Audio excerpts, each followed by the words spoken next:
ഹരി ഓം.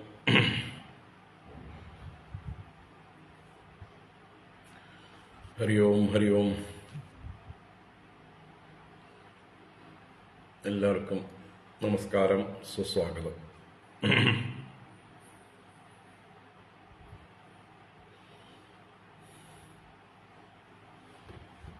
ഓം. ശുക്ലാംബരധരം വിഷ്ണും ശശിവർണം ചതുർഭുജം പ്രസന്നവദനം ധ്യായേത് സർവവിഘ്നോപശാന്തയേ. ഗുരവേ സർവലോകാനാം വിഷജേ ഭവരോഗിണാം നിധയേ സർവവിദ്യാനാം ദക്ഷിണാമൂർത്തയേ നമഃ. ജന്മാദ്യസ്യ യതോന്വയാദിതരതശ്ചാർത്ഥേഷ്വഭിജ്ഞസ്വരാട് തേനേ ബ്രഹ്മ ഹൃദായ ആദികവയേ മുഹ്യന്തി യത്സൂരയഃ. തേജോ വാരിമൃതാം യഥാ വിനിമയോ യത്ര ത്രിസർഗോ മൃഷാ ധാംനാ സ്വേന സദാ നിരസ്തകുഹകം സത്യം പരം ധീമഹി. ധർമ്മഃ പ്രോജ്ജിതകൈതവോത്ര പരമോ നിർമ്മത്സരാണാം സതാം വേദ്യം വാസ്തവമത്ര വസ്തു ശിവദം താപത്രയോന്മൂലനം. ശ്രീമദ്ഭാഗവതേ മഹാമുനികൃതേ കിം വാ പരൈരീശ്വരഃ സദ്യോ ഹൃദ്യവരുധ്യതേത്ര കൃതിഭിഃ ശുശ്രൂഷുഭിസ്തൽക്ഷണാത്. നിഗമകൽപതരോർഗളിതം ഫലം സുഖമുഖാദമൃതദ്രവസംയുതം പിബത ഭാഗവതം രസമാലയം മുഹുരഹോ രസികാ ഭുവി ഭാവുകാഃ. നാരായണം നമസ്കൃത്യ നരം ചൈവ നരോത്തമം ദേവീം സരസ്വതീം വ്യാസം തതോ ജയമുദീരയേത്. യം പ്രവ്രജന്തമനുപേതമപേതകൃത്യം ദ്വൈപായനോ വിരഹകാതര ആജുഹാവ.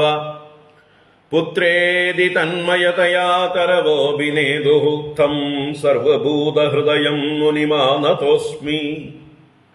യസ്വാനുഭാവമഖിലശ്രുതിസാരമേകം അധ്യാത്മദീപമതിതിതീർഷതാം തമോന്തം സംസാരിണാം കരുണയാഃ പുരാണഗുഹ്യം തം വ്യാസസൂനുമുപയാമി ഗുരും മുനീനാം.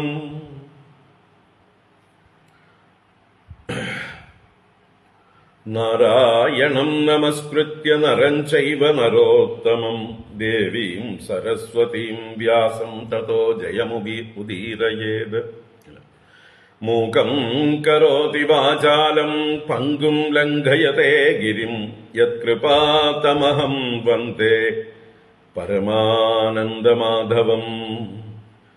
യം ബ്രഹ്മാ വരുണേന്ദ്രരുദ്രമരുതഃ സ്തുന്വന്തി ദിവ്യൈസ്തവൈഃ വേദൈഃ സാംഗപദക്രമോപനിഷദൈഃ ഗായന്തി യം സാമഗാഃ.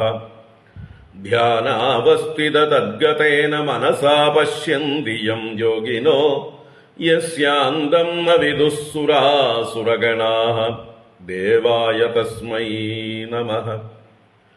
കോമളം കുജയൻ വേണും ശ്യാമളോയം കുമാരകഃ വേദവേദ്യം പരം ബ്രഹ്മ ഭാസതാം പുരതോ മമ. ഭൂതൈർമഹദ്ഭിർയ ഇമാ പുരോ വിഭുഃ നിർമായശേതേ യദമൂഷു പൂരുഷഃ ഭുങ്ക്തേ ഗുണാൻ ഷോഡശ ഷോഡശാത്മകഃ സോലങ്കൃഷീഷ്ട ഭഗവാൻ വജാംസി മേ. സച്ചിദാനന്ദരൂപായ വിശ്വോത്പത്യാദിഹേതവേ താപത്രയ വിനാശായ ശ്രീകൃഷ്ണായ വയം നുമഃ. കൃഷ്ണായ വാസുദേവായ ഹരയേ പരമാത്മനെ പ്രണതക്ലേശനാശായ ഗോവിന്ദായ നമോ നമഃ. കൃഷ്ണായ വാസുദേവായ ദേവകീനന്ദനായ ച നന്ദഗോപകുമാരായ ഗോവിന്ദായ നമോ നമഃ. നമഃ പങ്കജനാഭായ നമഃ പങ്കജമാലിനേ നമഃ പങ്കജനേത്രായ നമസ്തേ പങ്കജാംഗ്രയേ. പീതാംബരം കരവിരാജിത ശംഖചക്രകൗമോദഗീ സരസിജം കരുണാസമുദ്രം രാധാസഹായമതിസുന്ദരമന്ദഹാസം വാതാലയേശമനിശം ഹൃദി ഭാവയാമി. വാതാലയേശമനിശം ഹൃദി ഭാവയാമി. ഓം നമോ ഭഗവതേ വാസുദേവായ. ഓം നമോ നാരായണായ. ശ്രീ ഗുരുവായൂരപ്പ ശരണം. ഓം നമഃ പരമഋഷിഭ്യോ നമഃ പരമഋഷിഭ്യഃ. ശ്രീ ഗുരുഭ്യോ നമഃ.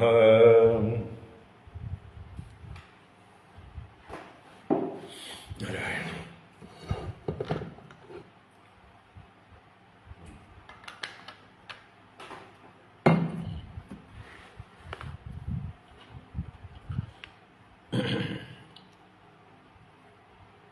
ഹരി ഓം. എല്ലാവർക്കും നമസ്കാരം. എല്ലാവർക്കും സുപ്രഭാതം, ശുഭദിനം, സുസ്വാഗതം.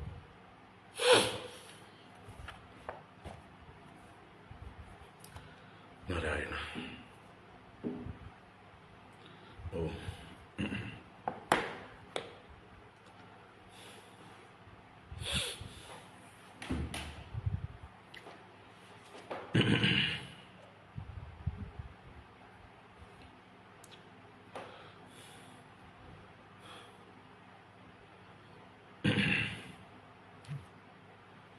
നാരായണ.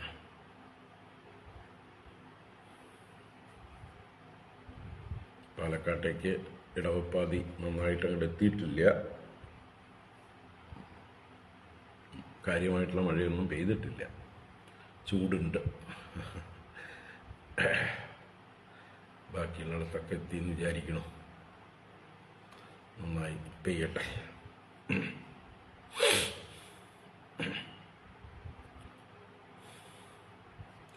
എല്ലാവർക്കും ഭാഗവത ജ്ഞാനഗംഗാ പ്രവാഹത്തിലേക്ക് സുസ്വാഗതം.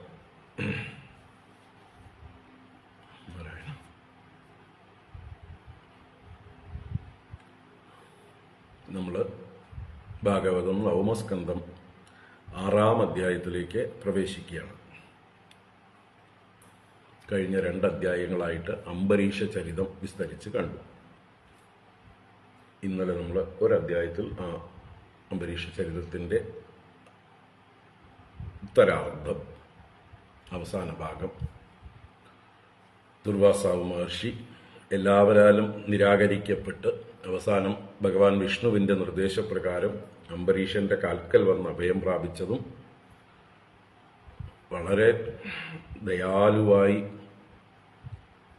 ലജ്ജയോടുകൂടെ ഒരു ബ്രാഹ്മണൻ തൻ്റെ കാൽക്കൽ വന്ന് വീണ് കിടക്കുക എന്നുള്ളത് അദ്ദേഹത്തിന് ചിന്തിക്കാൻ പറ്റുന്ന കാര്യമായിരുന്നില്ല. ആ രീതിയിൽ അദ്ദേഹം ഭഗവാനോട്, സുദർശനമൂർത്തിയായ ഭഗവാനോട് പ്രാർത്ഥിക്കുന്നതായിട്ടുള്ള 9 ശ്ലോകങ്ങൾ നമ്മൾ കണ്ടു. ഞാൻ എന്തെങ്കിലും തപസ് ചെയ്തിട്ടുണ്ടെങ്കിൽ, എന്തെങ്കിലും സൽക്കർമ്മങ്ങൾ ചെയ്തിട്ടുണ്ടെങ്കിൽ അതിൻ്റെയൊക്കെ ഫലമായിട്ട് ഈ വിപ്രൻ വിജ്വരനായി ഭവിക്കട്ടെ, ഇദ്ദേഹത്തിന് എല്ലാ ഭയവും നീങ്ങട്ടെ എന്ന് പറഞ്ഞ് പ്രാർത്ഥിച്ചു. അങ്ങനെ സുദർശനം ശമിച്ചു. അതിനുശേഷം ആശ്വസ്തനായ ദുർവാസാവ് അംബരീഷനെ പ്രശംസിക്കുന്ന വാക്കുകൾ നമ്മൾ കണ്ടു. ഭഗവാൻ വിഷ്ണുവിൻ്റെ ഭക്തന്മാരുടെ മാഹാത്മ്യം ഞാൻ മനസ്സിലാക്കി എന്ന് അദ്ദേഹം വിളിച്ചു പറഞ്ഞു. അങ്ങയുടെ യശസ് സ്വർഗത്തിലെ സ്ത്രീകൾ നിത്യവും പാടും എന്നുള്ള രീതിയിൽ അദ്ദേഹത്തിൻ്റെ മാഹാത്മ്യത്തെ പറഞ്ഞു. അതിനുശേഷം ആ ദ്വാദശി പാരണ 1 വർഷം കഴിഞ്ഞിട്ടാണ് അംബരീഷൻ നിർവഹിച്ചത്. എല്ലാവർക്കും അല്ലെങ്കിൽ ദുർവാസാവിന് തൃപ്തിയാവും വിധം അദ്ദേഹത്തെ ആഹാരം കഴിപ്പിച്ച ശേഷം അദ്ദേഹത്തിൽ നിന്ന് ആശീസ്സുകളെല്ലാം ഏറ്റുവാങ്ങി പിന്നീട് അദ്ദേഹത്തിൻ്റെ അനുമതിയോടുകൂടെ അംബരീഷനും ഭക്ഷണം കഴിച്ചു. അങ്ങനെയുള്ള ഒരു പുണ്യമായിട്ടുള്ള അംബരീഷ ചരിതം നമ്മൾ വിസ്തരിച്ച് കണ്ടു. അപ്പോൾ ഇനി നമുക്ക് അതിനെ തുടർന്ന് അംബരീഷന്റെ വംശത്തെക്കുറിച്ച് 2-3 ശ്ലോകങ്ങളിൽ ഈ അധ്യായത്തിൽ പറയുന്നു, 6-ാം അധ്യായത്തിൽ. അത് കഴിഞ്ഞാൽ പിന്നെ ഇക്ഷ്വാകുവിന്റെ വംശത്തിലേക്ക് പ്രവേശിക്കുകയാണ്. വൈവസ്വത മനുവിന്റെ മൂത്ത പുത്രനായിട്ടാണ് ഇക്ഷ്വാകുവിനെ കണക്കാക്കപ്പെടുന്നത്. ആ ഇക്ഷ്വാകു വംശം, അതിലാണ് പ്രശസ്തരായിട്ടുള്ള മാന്ധാതാവ് സൗഭരി, അല്ലെങ്കിൽ അതിനുശേഷം പിന്നീട് സാക്ഷാൽ ശ്രീരാമചന്ദ്ര പ്രഭു അടക്കമുള്ള മഹാത്മാക്കളുടെ ചരിത്രം വരുന്നത്. നമുക്ക് വായിക്കാം. 6-ാം അധ്യായം ആദ്യം വായിച്ചിട്ട് ഇന്ന് ആവും പോലെ കാണാം.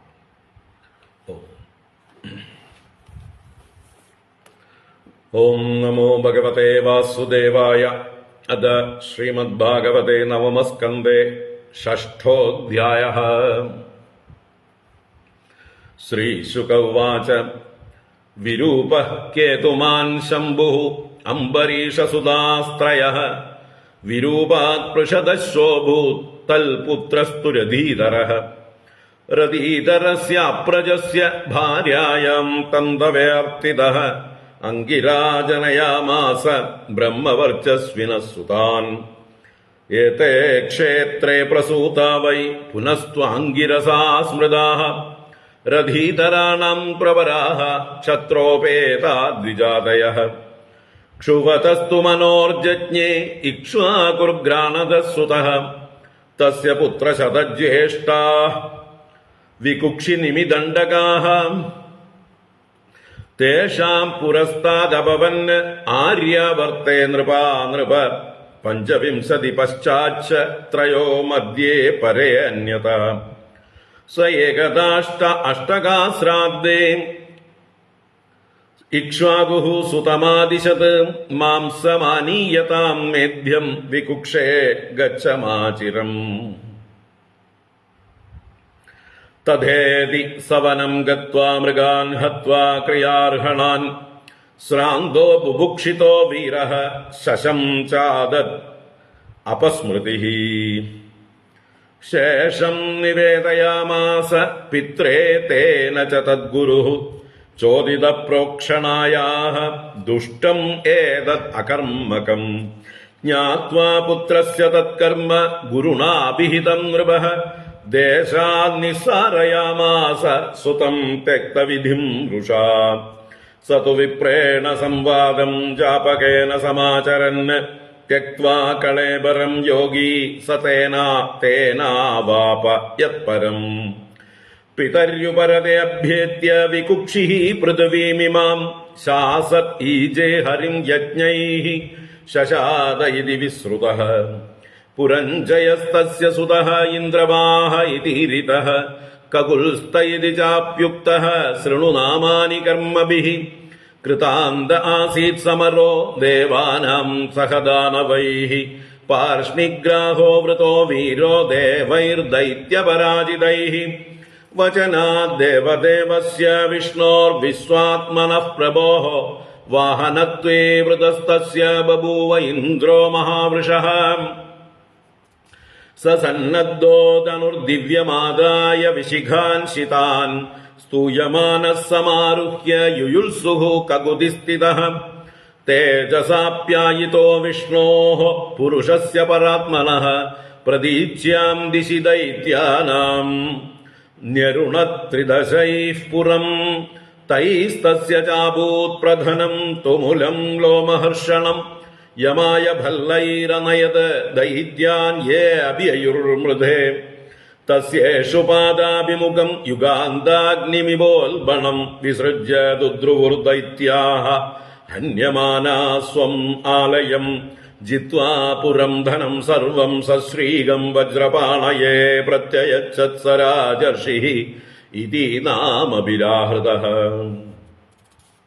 पुरञ्जयस्य पुत्रोऽभूत् अनेनाः तल्सुतः पृथुः. विश्वरन्दिः ततश्चन्द्रो युवनाश्वश्च तल्सुतः. शाबस्तः तल्सुतो येन शाबस्ती निर्ममे पुरी. बृहदश्वस्तु शाबस्ति തതഃ കുവലയാശ്വകഃ യഃ പ്രിയാർത്തം ഉദംഗസ്യ ദുന്ദുനാമാസുരം ബലി സുതാനാം ഏകവിംശത്യാ സഹസ്രൈർ അഹനദ്വൃതഃ ദുന്ദുമാര ഇതി ഖ്യാതഃ തൽ സുതാസ്തേ ച ജജ്വലുഃ ദുന്ദോർമുഖാഗ്നിനാ സർവേ ത്രയ ഏവ അവശേഷിതാഃ ദൃഢാശ്വഃ കപിലാശ്വശ്ച ഭദ്രാശ്വ ഇതി ഭാരത ദൃഢാശ്വപുത്രോ ഹര്യശ്വോ നികുംഭസ്തൽസുതസ്മൃതഃ ബർഹണാശ്വോ നികുംഭസ്യ കൃശാശ്വോ ദാസ്യ സേനജിത് യുവനാശ്വോ ഭവത്തസ്യ സോ അനപത്യോ വനംഗതഃ ഭാര്യാശതേന നിർവിണ്ണഃ ഋഷയോസ്യ കൃപാലവഃ ഇഷ്ടിം സ്മ വർത്തയാഞ്ചക്രുഃ ഐന്ദ്രീം തേ സുസമാഹിതാഃ രാജാ തദ്യജ്ഞസദനം പ്രവിഷ്ടോ നിശിതർഷിതഃ ദൃഷ്ട്വാ ശയാനാൻ വിപ്രാൻ താൻ പപൗ മന്ത്രജലം സ്വയം ഉത്തിതാസ്തേ നിശാമ്യാധ വ്യുതകം കലശം പ്രഭോ പപ്രച്ചുഃ കസ്യ കർമ്മേദം പീതം പുംസവനം ജലം രാജ്ഞാ പീതം വിദിത്വാദ ഈശ്വര പ്രഹിതേന തേ ഈശ്വരായ നമശ്ചക്രുഃ അഹോ ദൈവബലം ബലം തതഃകാല ഉപാവൃത്തെ കുക്ഷിം നിർഭിദ്യ ദക്ഷിണം യുവനാശ്വസ്യ തനയഃ ചക്രവർത്തി ജജാനഃ ഖം ധാസ്യതി കുമാരോയം സ്തന്യം രോരൂയത്തെ ഭൃശം മാം ധാതാ വത്സ മാരോദീഹി ഇതി ഇന്ദ്രോ ദേശിനീം അദാത് നമമാര പിതാ തസ്യ വിപ്രദേവ പ്രസാദതഃ യുവനാശ്വോ തത്രൈവ തപസാ സിദ്ധിമന്വഗാത് ത്രസദ്ദസ്യുരിതീന്ദ്രോംഗ വിദദേ നാമ തസ്യ വൈ യസ്മാത് ത്രസന്ദിഹ്യുദ്വിഗ്നാഃ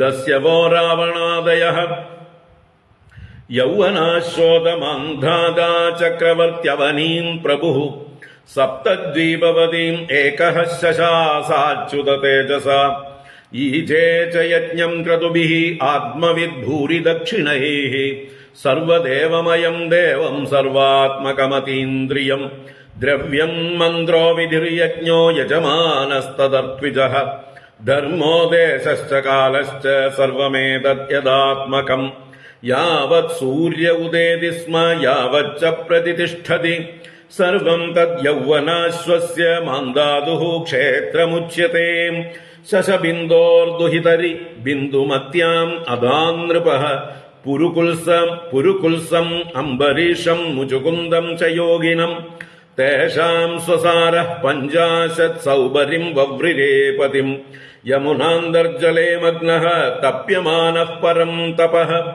നിർവൃതിം മീനരാജസ്യ വീക്ഷ്യ മൈഥുനധർമ്മിണഃ ജാതസ്പൃഹോ നൃപം വിപ്രഃ കന്യാം ഏകാം അയാചത സോപ്യാഹ ഗൃഹ്യതാം ബ്രഹ്മൻ കാമം കന്യാ സ്വയംവരേ സ വിചിന്യ പ്രിയം സ്ത്രീണാം ജരഢോ അയം അസമ്മതഃ വലീപലിതയേജത്കഃ ഇത്യഹം പ്രത്യുദാഹൃതഃ സാധയിഷ്യേ തദാത്മാനം സുരസ്ത്രീണാമപീപ്സിതം കിം പുനർമനുജേന്ദ്രാണാം ഇതി വ്യവസിതഃ പ്രഭുഃ മുനിഃ പ്രവേശിത ക്ഷത്രാ കന്യാന്തഃ പുരമൃദ്ധിമത് വൃതശ്ച രാജകന്യാഭിഃ ഏകപഞ്ചാശതാ വരഃ താസാം കലിരഭൂദ്ഭൂയാൻ തദർത്ഥേ ബോഹ്യ സൗഹൃദം മമാനുരൂപോ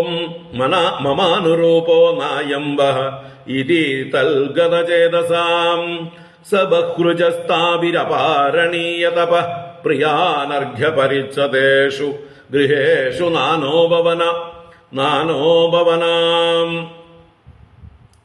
നാനോഭവനാമലാംബസ്സരസ്സു സൗഗന്ധികകാനനേഷു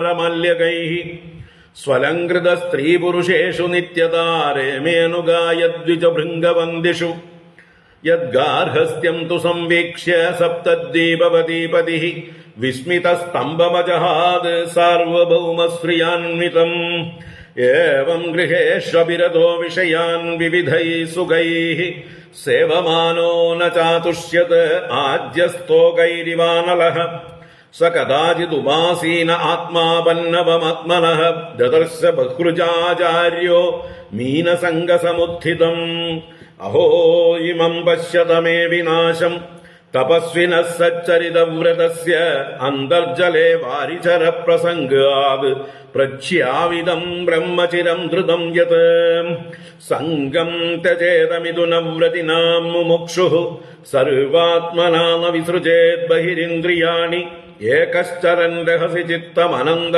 ഈശേ യുഞ്ജീത തൽവ്രതിഷു സാധുഷു ചേത് പ്രസംഗഃ ഏകസ്തപസ്വി അഹമദാംബസി മത്സ്യസംഗാത്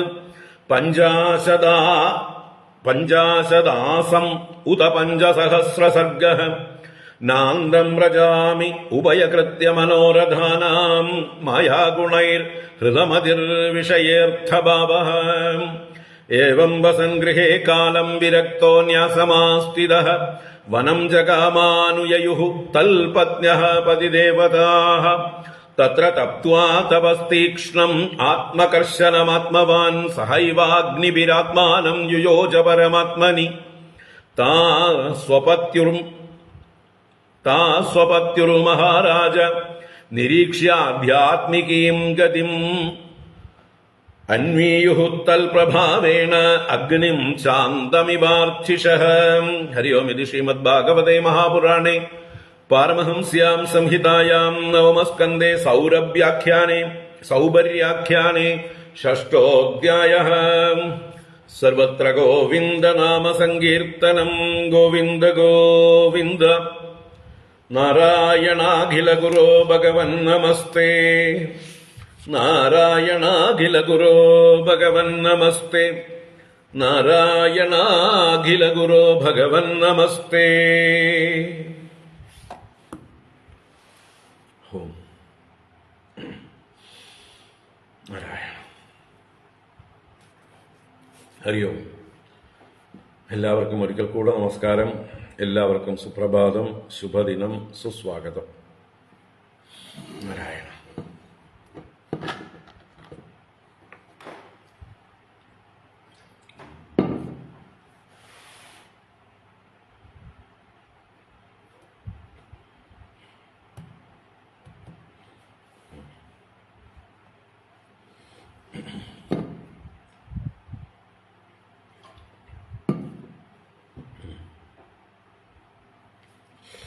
നാരായണ. ഇന്ന് ഏകാദശിയാണല്ലേ. എന്തായാലും അംബരീഷ ചരിതം കഴിഞ്ഞു. നമ്മൾ ഏകാദശി ആവുമ്പോഴേക്കും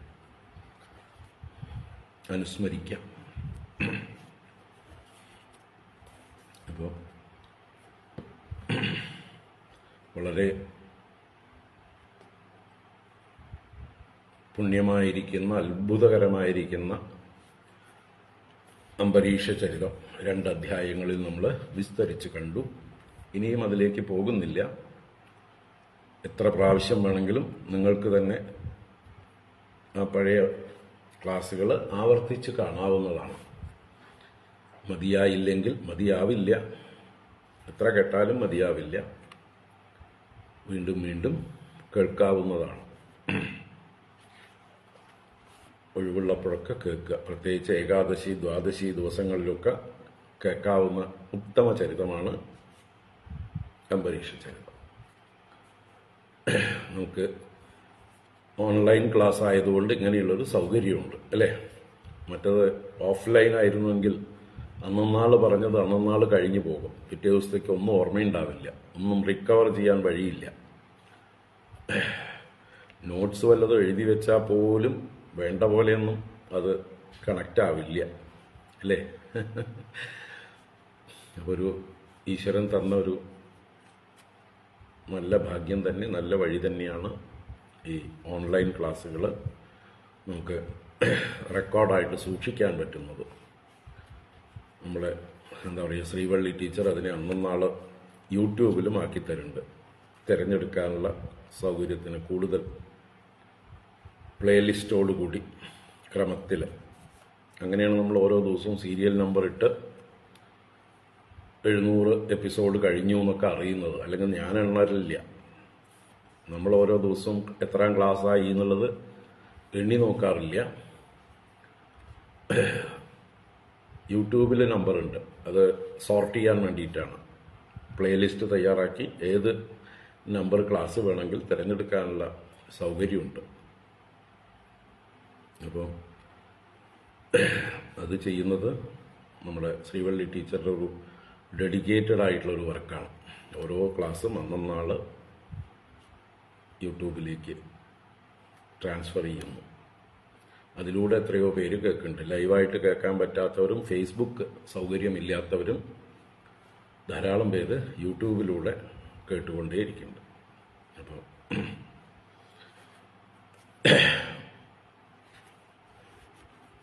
അങ്ങനെ ഇതൊരു ഭാഗ്യം തന്നെയാണ്, ഇങ്ങനെയുള്ളൊരു സിസ്റ്റം നമുക്ക് കിട്ടിയത്. ഭഗവാന്റെ തന്നെ അനുഗ്രഹം. നമുക്കിപ്പോൾ പുതിയ അധ്യായത്തിലേക്ക് കടക്കാം. സൂര്യവംശചരിതം, വൈവസ്വത മനുവിൻ്റെ വംശചരിതം തുടരുകയാണ്. അതിൽ 6-ാം അധ്യായത്തിൽ ആദ്യത്തെ 3 ശ്ലോകങ്ങൾ അംബരീഷന്റെ തന്നെ പരമ്പരയെ, ചരിതത്തെ സൂചിപ്പിക്കുക മാത്രമാണ്. അത് കഴിഞ്ഞ് 4-ാം ശ്ലോകം മുതൽ വൈവസ്വത മനുവിൻ്റെ മൂത്ത പുത്രനായ ഇക്ഷ്വാകുവിൻ്റെ കഥ ആരംഭിക്കുന്നു. ഇക്ഷ്വാകുവിൻ്റെ വംശം നോക്കാം. ഓം നമോ ഭഗവതേ വാസുദേവായ. അധ 6ോऽധ്യായഃ. ശ്രീശുക ഉവാച. വിരൂപഃ കേതുമാൻ ശംഭുഃ അംബരീഷസുതാസ്ത്രയഃ. വിരൂപാത് പൃഷദശ്വോഭൂത് തൽപുത്രസ്തു രതീധരഃ. രതീധരസ്യാപ്രജസ്യ ഭാര്യായാം തന്തവേർത്തിതഃ. അംഗിരാജനയാമാസ ബ്രഹ്മവർച്ചസ്വിനഃ സുതാൻ. ഏതേ ക്ഷേത്രേ പ്രസൂതാ വൈ പുനസ്ത്വാംഗിരസാ സ്മൃതാഃ. രഥീധരാണാം പ്രവരാഃ ക്ഷത്രോപേതാദ്വിജാതയഃ. നാരായണ. ശ്രീശുക ഉവാച. വിരൂപഃ കേതുമാൻ ശംഭുഃ അംബരീഷസുതാഃ ത്രയഃ. വിരൂപാത് പൃഷദശ്വോഭൂത് തൽപുത്രസ്തു രഥീധരഃ. 1-ാമത്തെ ശ്ലോകം ശ്രീശുക ബ്രഹ്മർഷി പറഞ്ഞു തുടങ്ങുന്നു. വിരൂപഃ കേതുമാൻ ശംഭുഃ അംബരീഷസുതാഃ ത്രയഃ. അംബരീഷസുതാഃ ത്രയഃ. അംബരീഷന്റെ പുത്രന്മാർ 3 പേർ. ആരൊക്കെയാണ്? അവരുടെ പേരുകളാണ് പറഞ്ഞത്. വിരൂപഃ, കേതുമാൻ, ശംഭുഃ. ഇപ്പൊ വിരൂപനെന്നും കേതുമാനെന്നും ശംഭുവെന്നും അംബരീഷന്റെ പുത്രന്മാർ 3 പേർ. വിരൂപാത് പൃഷദശ്വോഭൂത് തത്പുത്രസ്തു രതീധരഃ. അതിൽ അംബരീഷന്റെ മൂത്തപുത്രനായ വിരൂപനിൽ നിന്ന് പൃഷദശ്വൻ ഭവിച്ചു. വിരൂപാത്, വിരൂപനിൽ നിന്ന് പൃഷദശ്വഃ അഭൂത്, പൃഷദശ്വൻ ഭവിച്ചു. തൽപുത്രഃ തു രഥീധരഃ. അദ്ദേഹത്തിന്റെ പുത്രനാകട്ടെ രഥീധരൻ എന്നാകുന്നു പേര്. വിരൂപന്റെ പുത്രൻ പൃഷദശ്വൻ, പൃഷദശ്വന്റെ പുത്രൻ രഥീധരൻ. അങ്ങനെ മൂത്തപുത്രന്റെ വംശം മാത്രമേ പറയുന്നുള്ളൂ. ആരുടെ? അംബരീഷന്റെ. വിരൂപൻ എന്ന പുത്രന്റെ വംശം പറയുന്നു. രഥീധരസ്യ അപ്രജസ്യ ഭാര്യായാം തന്തവേ അർത്തിതഃ. അംഗിരാജനയാമാസ ബ്രഹ്മവർച്ചസ്വിനഃ സുതാൻ. രഥീധരസ്യ അപ്രജസ്യ. രഥീധരൻ അപ്രജനായിരുന്നു. അപ്രജൻ എന്ന് പറഞ്ഞാൽ സന്താനരഹിതൻ, കുട്ടികളുണ്ടായിരുന്നില്ല. അപ്പൊ അപ്രജസ്യ രഥീധരസ്യ ഭാര്യായാം, അദ്ദേഹത്തിന്റെ ഭാര്യയിൽ തന്തവേ അർത്തിതഃ അംഗിര. തന്തവേ എന്ന് പറഞ്ഞാൽ സന്താന തന്തവേ. അർത്തിതഃ അഭ്യർത്ഥിതഃ. ആരാണ് അഭ്യർത്ഥിക്കപ്പെട്ടത്? അംഗിര, അംഗിരസ് മഹർഷി. അപ്പോ രഥീധരന് സന്തതികളില്ലാതിരുന്നപ്പോൾ തന്റെ ഭാര്യയിൽ സന്തതികൾ ഉണ്ടാവാനായിക്കൊണ്ട് അങ്കിരസ് മഹർഷിയോട് അഭ്യർത്ഥിച്ചു. അദ്ദേഹം എന്ത് ചെയ്തു? ജനയാമാസ ബ്രഹ്മവർച്ചസ്വിന സുതാൻ. ബ്രഹ്മവർച്ചസ്വിന സുതാൻ ജനയാമാസ. ബ്രഹ്മവർച്ചസ്വികളായ എന്ന് വെച്ചാൽ ബ്രഹ്മതേജസ്സുള്ള, ബ്രാഹ്മണ്യ ഗുണമുള്ള, സത്വഗുണം നല്ലതുപോലെ വൃദ്ധിയുള്ളവരായിട്ടുള്ള പുത്രന്മാരെ ജനിപ്പിച്ചു. അപ്പോ എന്താ പറയുക, രാജവംശങ്ങളെ നിലനിർത്താനായിക്കൊണ്ട് ഉള്ള രാജധർമ്മത്തിലുള്ള ഒരു വ്യവസ്ഥയാണ്. രാജാക്കന്മാർക്ക് സന്തതികൾ ഉണ്ടായില്ലെങ്കിൽ, അവർക്ക് എന്താ പറയുക, ഉൽപാദന ശേഷി ഇല്ലെങ്കിൽ ഉത്തമന്മാരായിട്ടുള്ള ഋഷീശ്വരന്മാർ, ബ്രാഹ്മണർ, അവരിൽ നിന്ന് സന്താന ലാഭത്തിനായിട്ട് അഭ്യർത്ഥിക്കാം.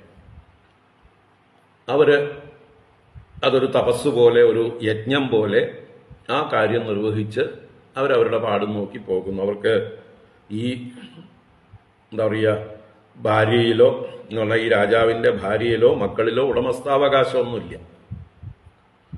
അതിൽ യാതൊരു മമതയുമില്ല. അവര് നിമിത്ത മാത്രമാണ്. ഈശ്വരന്റെ ഒരു ഉപാധിയായിട്ട്, ഒരു യജ്ഞമായിട്ട് നിർവഹിക്കണം. നമ്മുടെ വേദവ്യാസനും നമ്മൾ മഹാഭാരതത്തിൽ കാണുന്നുണ്ടല്ലോ, സത്യവതി ദേവിയുടെ പ്രാർത്ഥന കൊണ്ട് വേദവ്യാസൻ അംബിക, അംബാലിക മുതലായ ആ വിചിത്ര വീര്യന്റെ പത്നിമാരിൽ സന്തതികളെ ജനിപ്പിക്കുന്നു. അതാണ് ധൃതരാഷ്ട്രം, പാണ്ഡുവും, പിന്നെ അംബികയുടെ തോഴിയില് വിതുരരും. 3 സന്തതികളെ ജനിപ്പിച്ച കഥ മഹാഭാരതത്തിൽ പ്രശസ്തമാണ്. അതിന്റെ വിധി, അതിന്റെ നിയമം, അതിന്റെ ധർമ്മം അത് വളരെ പ്രാചീനമാണ്. രാജവംശത്തിൽ സന്തതികളില്ലാതിരുന്നാൽ ബ്രാഹ്മണരെ കൊണ്ട് അവിടെ ആ ഭാര്യമാരിൽ സന്തതികളെ ജനിപ്പിക്കുക. അതുകൊണ്ട് പവിത്രം ആവുന്നില്ല, ഭാര്യ പതിവ്രതയല്ലാതെ ആവുന്നില്ല, അവരുടെ ചാരിത്രം നശിക്കുന്നില്ല. അങ്ങനെയുള്ളൊരു സങ്കല്പമാണ്. കാരണം ബ്രാഹ്മണൻ സ്വയം അഗ്നി ആണ്. അഗ്നി എല്ലാറ്റിനെയും പവിത്രീകരിക്കുക എന്നുള്ളതാണ് അതിന്റെ ധർമ്മം. ഒന്നിനെയും എന്താ പറയുക, അശുദ്ധമാക്കുകയില്ല. അപ്പൊ അഗ്നി പോലെയുള്ള ഒരു ബ്രാഹ്മണൻ വന്ന് ഒരു ഭാര്യയിൽ, ഒരു സ്ത്രീയിൽ സന്തതികളെ ജനിപ്പിച്ച് അദ്ദേഹത്തിന്റെ പാട്ടിൽ പോകുന്നു. അദ്ദേഹത്തിന് അതിൽ യാതൊരു തരത്തിലുള്ള ഇമോഷനുമില്ല, അറ്റാച്ച്മെന്റ് ഇല്ല. ഇതാണ് അതിന്റെ നിയമം.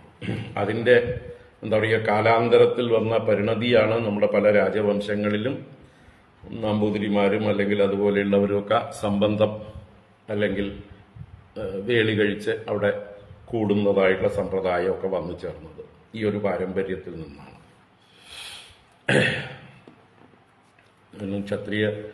ക്ഷത്രിയന്മാരുടെ എണ്ണം ചുരുങ്ങുമ്പോൾ, പലപ്പോഴും യുദ്ധങ്ങളും മറ്റുമൊക്കെ ഉണ്ടാവുമ്പോൾ ക്ഷത്രിയ കുമാരന്മാർ, ചെറുപ്പക്കാരൊക്കെ മരിച്ചു പോകും, എണ്ണം കുറഞ്ഞു പോകും. സ്ത്രീകളുടെ എണ്ണം കൂടുതലും പുരുഷന്മാരുടെ എണ്ണം കൂടുതലും പുരുഷന്മാരുടെ എണ്ണം കുറവും ഒക്കെ ആയിരിക്കുമ്പോൾ എല്ലാ ക്ഷത്രിയ സ്ത്രീകൾക്കും യോഗ്യരായിട്ടുള്ള ക്ഷത്രിയ പുരുഷന്മാരെ, തുല്യന്മാരായിട്ടുള്ള ആളുകളെ കിട്ടാതാവുമ്പോൾ അവർക്ക് ബ്രാഹ്മണരെ ഭർത്താക്കന്മാരായി സ്വീകരിക്കാം എന്നുള്ളതായിട്ടുള്ള വ്യവസ്ഥ വന്നു. അങ്ങനെയാണ് നമ്മുടെ എന്താ പറയുക, കൊച്ചി രാജവംശത്തിലൊക്കെ കൂടുതലും അവിടുത്തെ എന്താ പറയുക, പിതൃസ്ഥാനീയരായിട്ടുള്ളവരൊക്കെ കൂടുതലും നമ്പൂതിരിമാരാണ് അന്വേഷിച്ചറിയാം. അതുപോലെ തന്നെ പല വംശങ്ങളിലും ഉണ്ട്. അത് അങ്ങനെ കാലാന്തരത്തിൽ നിയമപ്രകാരം തന്നെ അനുവദനീയമായി വന്നതാണ്. അങ്ങനെ ഒരു ധർമ്മം വന്നു ചേർന്നു അറിയാം. പക്ഷെ ഇത് പണ്ടത്തെ ഈ ധർമ്മം ഋഷീശ്വരന്മാരെ വിളിച്ച് അവരിൽ നിന്ന് സന്താനം, കാരണം അവർക്ക് മമതയുണ്ടാവാൻ പാടില്ല, അവര് അഗ്നി തുല്യർ ആയിരിക്കണം, തപസ്വികളായിരിക്കണം. അപ്പൊ അവരുടെ വീര്യത്തെ ഇവിടേക്ക് കൊടുത്തിട്ട് പോണു സന്തതികളായിട്ട്. അതാണ് ബ്രഹ്മവർച്ചസ്വിനഃ എന്ന് പറഞ്ഞത്. നമ്മുടെ എന്താണ്, പാഞ്ചാലി 5 ഭർത്താക്കന്മാരെ സ്വീകരിക്കുന്നുണ്ട് അല്ലെ, എന്നിട്ടും പാഞ്ചാലി പതിവ്രതയാണ്. എന്തുകൊണ്ടാണ് പാഞ്ചാലി പതിവ്രതയായിരിക്കുന്നതെന്ന് പറഞ്ഞാൽ, പാഞ്ചാലി അഗ്നിയിൽ നിന്നുണ്ടായവളാണ്. അഗ്നിയിൽ നിന്നുണ്ടായിട്ടുള്ളവളെ അഗ്നി ദഹിപ്പിക്കില്ല. അഗ്നിയുടെ സ്വഭാവം ഉണ്ടായിരിക്കും. അയോനിജയാണല്ലോ, ഹോമകുണ്ടത്തിൽ നിന്ന് ഉത്ഭവിച്ചവളാണ്. അപ്പോൾ ആ അഗ്നി തത്വമാണ് പാഞ്ചാലി. പാഞ്ചാലിയെ പരിശുദ്ധം അല്ലാതാക്കാൻ, അപവിത്രമാക്കാൻ സാധ്യമല്ല. സ്വയം അഗ്നി പുത്രിയാണ്. അതുകൊണ്ട് പരിശുദ്ധയായി തന്നെ നീ ഇരിക്കുമെന്ന് ശ്രീകൃഷ്ണ ഭഗവാനാണ് പാഞ്ചാലിയോട് പറഞ്ഞു കൊടുക്കുന്നത്. അപ്പൊ അഗ്നിയുടെ ധർമ്മമാണ് ഈ ബ്രാഹ്മണർക്കും ഉള്ളത്, ഉത്തമന്മാരായിട്ടുള്ള ബ്രാഹ്മണർക്ക്. ഇത് പറഞ്ഞു വന്നത് അങ്കിരാ ജനയാമാസ ബ്രഹ്മവർച്ചസ്വിന സുതാൻ. അങ്കിരസ് ആ രതീധരന്റെ ഭാര്യയിലെ ബ്രാഹ്മണ തേജസ്സോടുകൂടിയവരായ പുത്രന്മാരെ ജനിപ്പിച്ചു. ഏതേ ക്ഷേത്രേ പ്രസൂതാ വൈ പുനസ്ത്വാംഗിരസാ സുതാ സ്മൃതാഃ രതീതരാണാം പ്രവരാഃ ക്ഷത്രോപേതാ ദ്വിജാതയഃ. ഏതേ ക്ഷേത്രേ പ്രസൂതാ വൈ പുനഃ തു ആംഗിരസാഃ സ്മൃതാഃ. അപ്പൊ ക്ഷേത്രം എന്ന് പറഞ്ഞാൽ ഇവിടെ ഭാര്യ എന്നുള്ള അർത്ഥത്തിലാണ്. ഒരു ഭർത്താവിന് തന്റെ സന്തതികളെ വിളയിക്കാനുള്ള ക്ഷേത്രമാണ് ഭാര്യ എന്നുള്ള ഒരു സങ്കല്പം. അപ്പോൾ ഭർത്താവിന്റെ ക്ഷേത്രമാണ് ഭാര്യ. ഇവിടെ രാജാവിന്റെ ക്ഷേത്രമായ ആ ഭാര്യയിൽ പ്രസൂതരായിരിക്കുന്ന പ്രസൂതാഹ വൈ ഏതേ, ജനിച്ചവരാണെങ്കിലും ഇവര് എന്തറിയപ്പെട്ടു? ആംഗിരസാഹ സ്മൃതാഹ, ആംഗിരസന്മാരെന്ന് സ്മരിക്കപ്പെട്ടു. ഇപ്പൊ പാണ്ഡുവിന്റെ ക്ഷേത്രമായ കുന്തിദേവിയുടെ മക്കളിൽ സൂര്യനും വായുവും ഇന്ദ്രനും സന്തതികളെ ജനിച്ചു. അവരെയൊന്നും മറ്റ് ദേവന്മാരുടെ പേരിൽ അറിയപ്പെട്ടില്ല. പാണ്ഡവാഹ എന്ന് തന്നെ അറിയപ്പെട്ടു. കാരണം ക്ഷേത്രം ആരുടേതാണ്? പാണ്ഡുവിൻ്റെതാണ്. പാണ്ഡുവിന്റെ ക്ഷേത്രത്തിൽ ജനിച്ചതുകൊണ്ട് പാണ്ഡവാഹ എന്ന് തന്നെ അവർ പറയപ്പെട്ടത്. എന്നാൽ ഇവിടെ ഇത്തിരി ഒരു വ്യത്യാസം പറഞ്ഞതാണ്. അവരുടെ തേജസ് കൊണ്ട്, അവരുടെ ബ്രഹ്മവർച്ചസ് കൊണ്ട് അച്ഛന്റെ പേരിലും, അഥവാ എന്താ പറയുക, ബീജാവാപം ചെയ്ത ആ ഋഷിയുടെ പേരിലും അവര് അറിയപ്പെട്ടു. അല്ലെങ്കിൽ രതീതരാഹ എന്നാണ് അറിയപ്പെടേണ്ടിയിരുന്നത്. പക്ഷെ അവർ ആംഗിരസാഹ എന്ന് പ്രശസ്തരായി. അതുകൊണ്ട് ദോഷമൊന്നുമില്ല. അദ്ദേഹത്തിന്റെ ആ മാഹാത്മ്യം അവർക്ക് വന്നു ചേർന്നു എന്നർത്ഥം. അങ്കിരസ് തന്റെ പുത്രന്മാരെ അംഗീകരിക്കണമല്ലോ, അല്ലേ? ഇവരെന്റെ പുത്രന്മാരാണ് എന്നുള്ള അവരുടെ യോഗ്യത കൊണ്ട് അംഗീകരിച്ചു കാണും. അപ്പൊ അങ്കിരസാഹ സ്മൃതാഹ, അങ്കിരസന്മാരെന്ന് സ്മരിക്കപ്പെടുന്നു.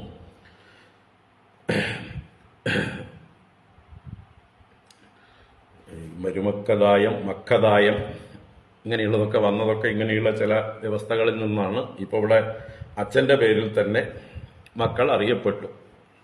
രതീതരാണാം അങ്ങനെയുള്ളവര് രതീതരാണാം പ്രവരാഹ ക്ഷത്രോപേതാഹ ദ്വിജാതയഃ. അങ്ങനെ രതീധരന്റെ പുത്രന്മാരിൽ പ്രവരന്മാർ, ശ്രേഷ്ഠന്മാരായിട്ടുള്ള ഇവര് ക്ഷത്രോപേതാഹ ദ്വിജാതയഃ, ക്ഷത്രിയ സ്വഭാവത്തോടു കൂടിയ ബ്രാഹ്മണ ധർമ്മവും ഉള്ളവരായിരുന്നു. അല്ലെങ്കിൽ ദ്വിജാതികൾ എന്ന് പറഞ്ഞാൽ വൈശ്യ, ക്ഷത്രിയ, ബ്രാഹ്മണരൊക്കെ ദ്വിജാതികളാണ്.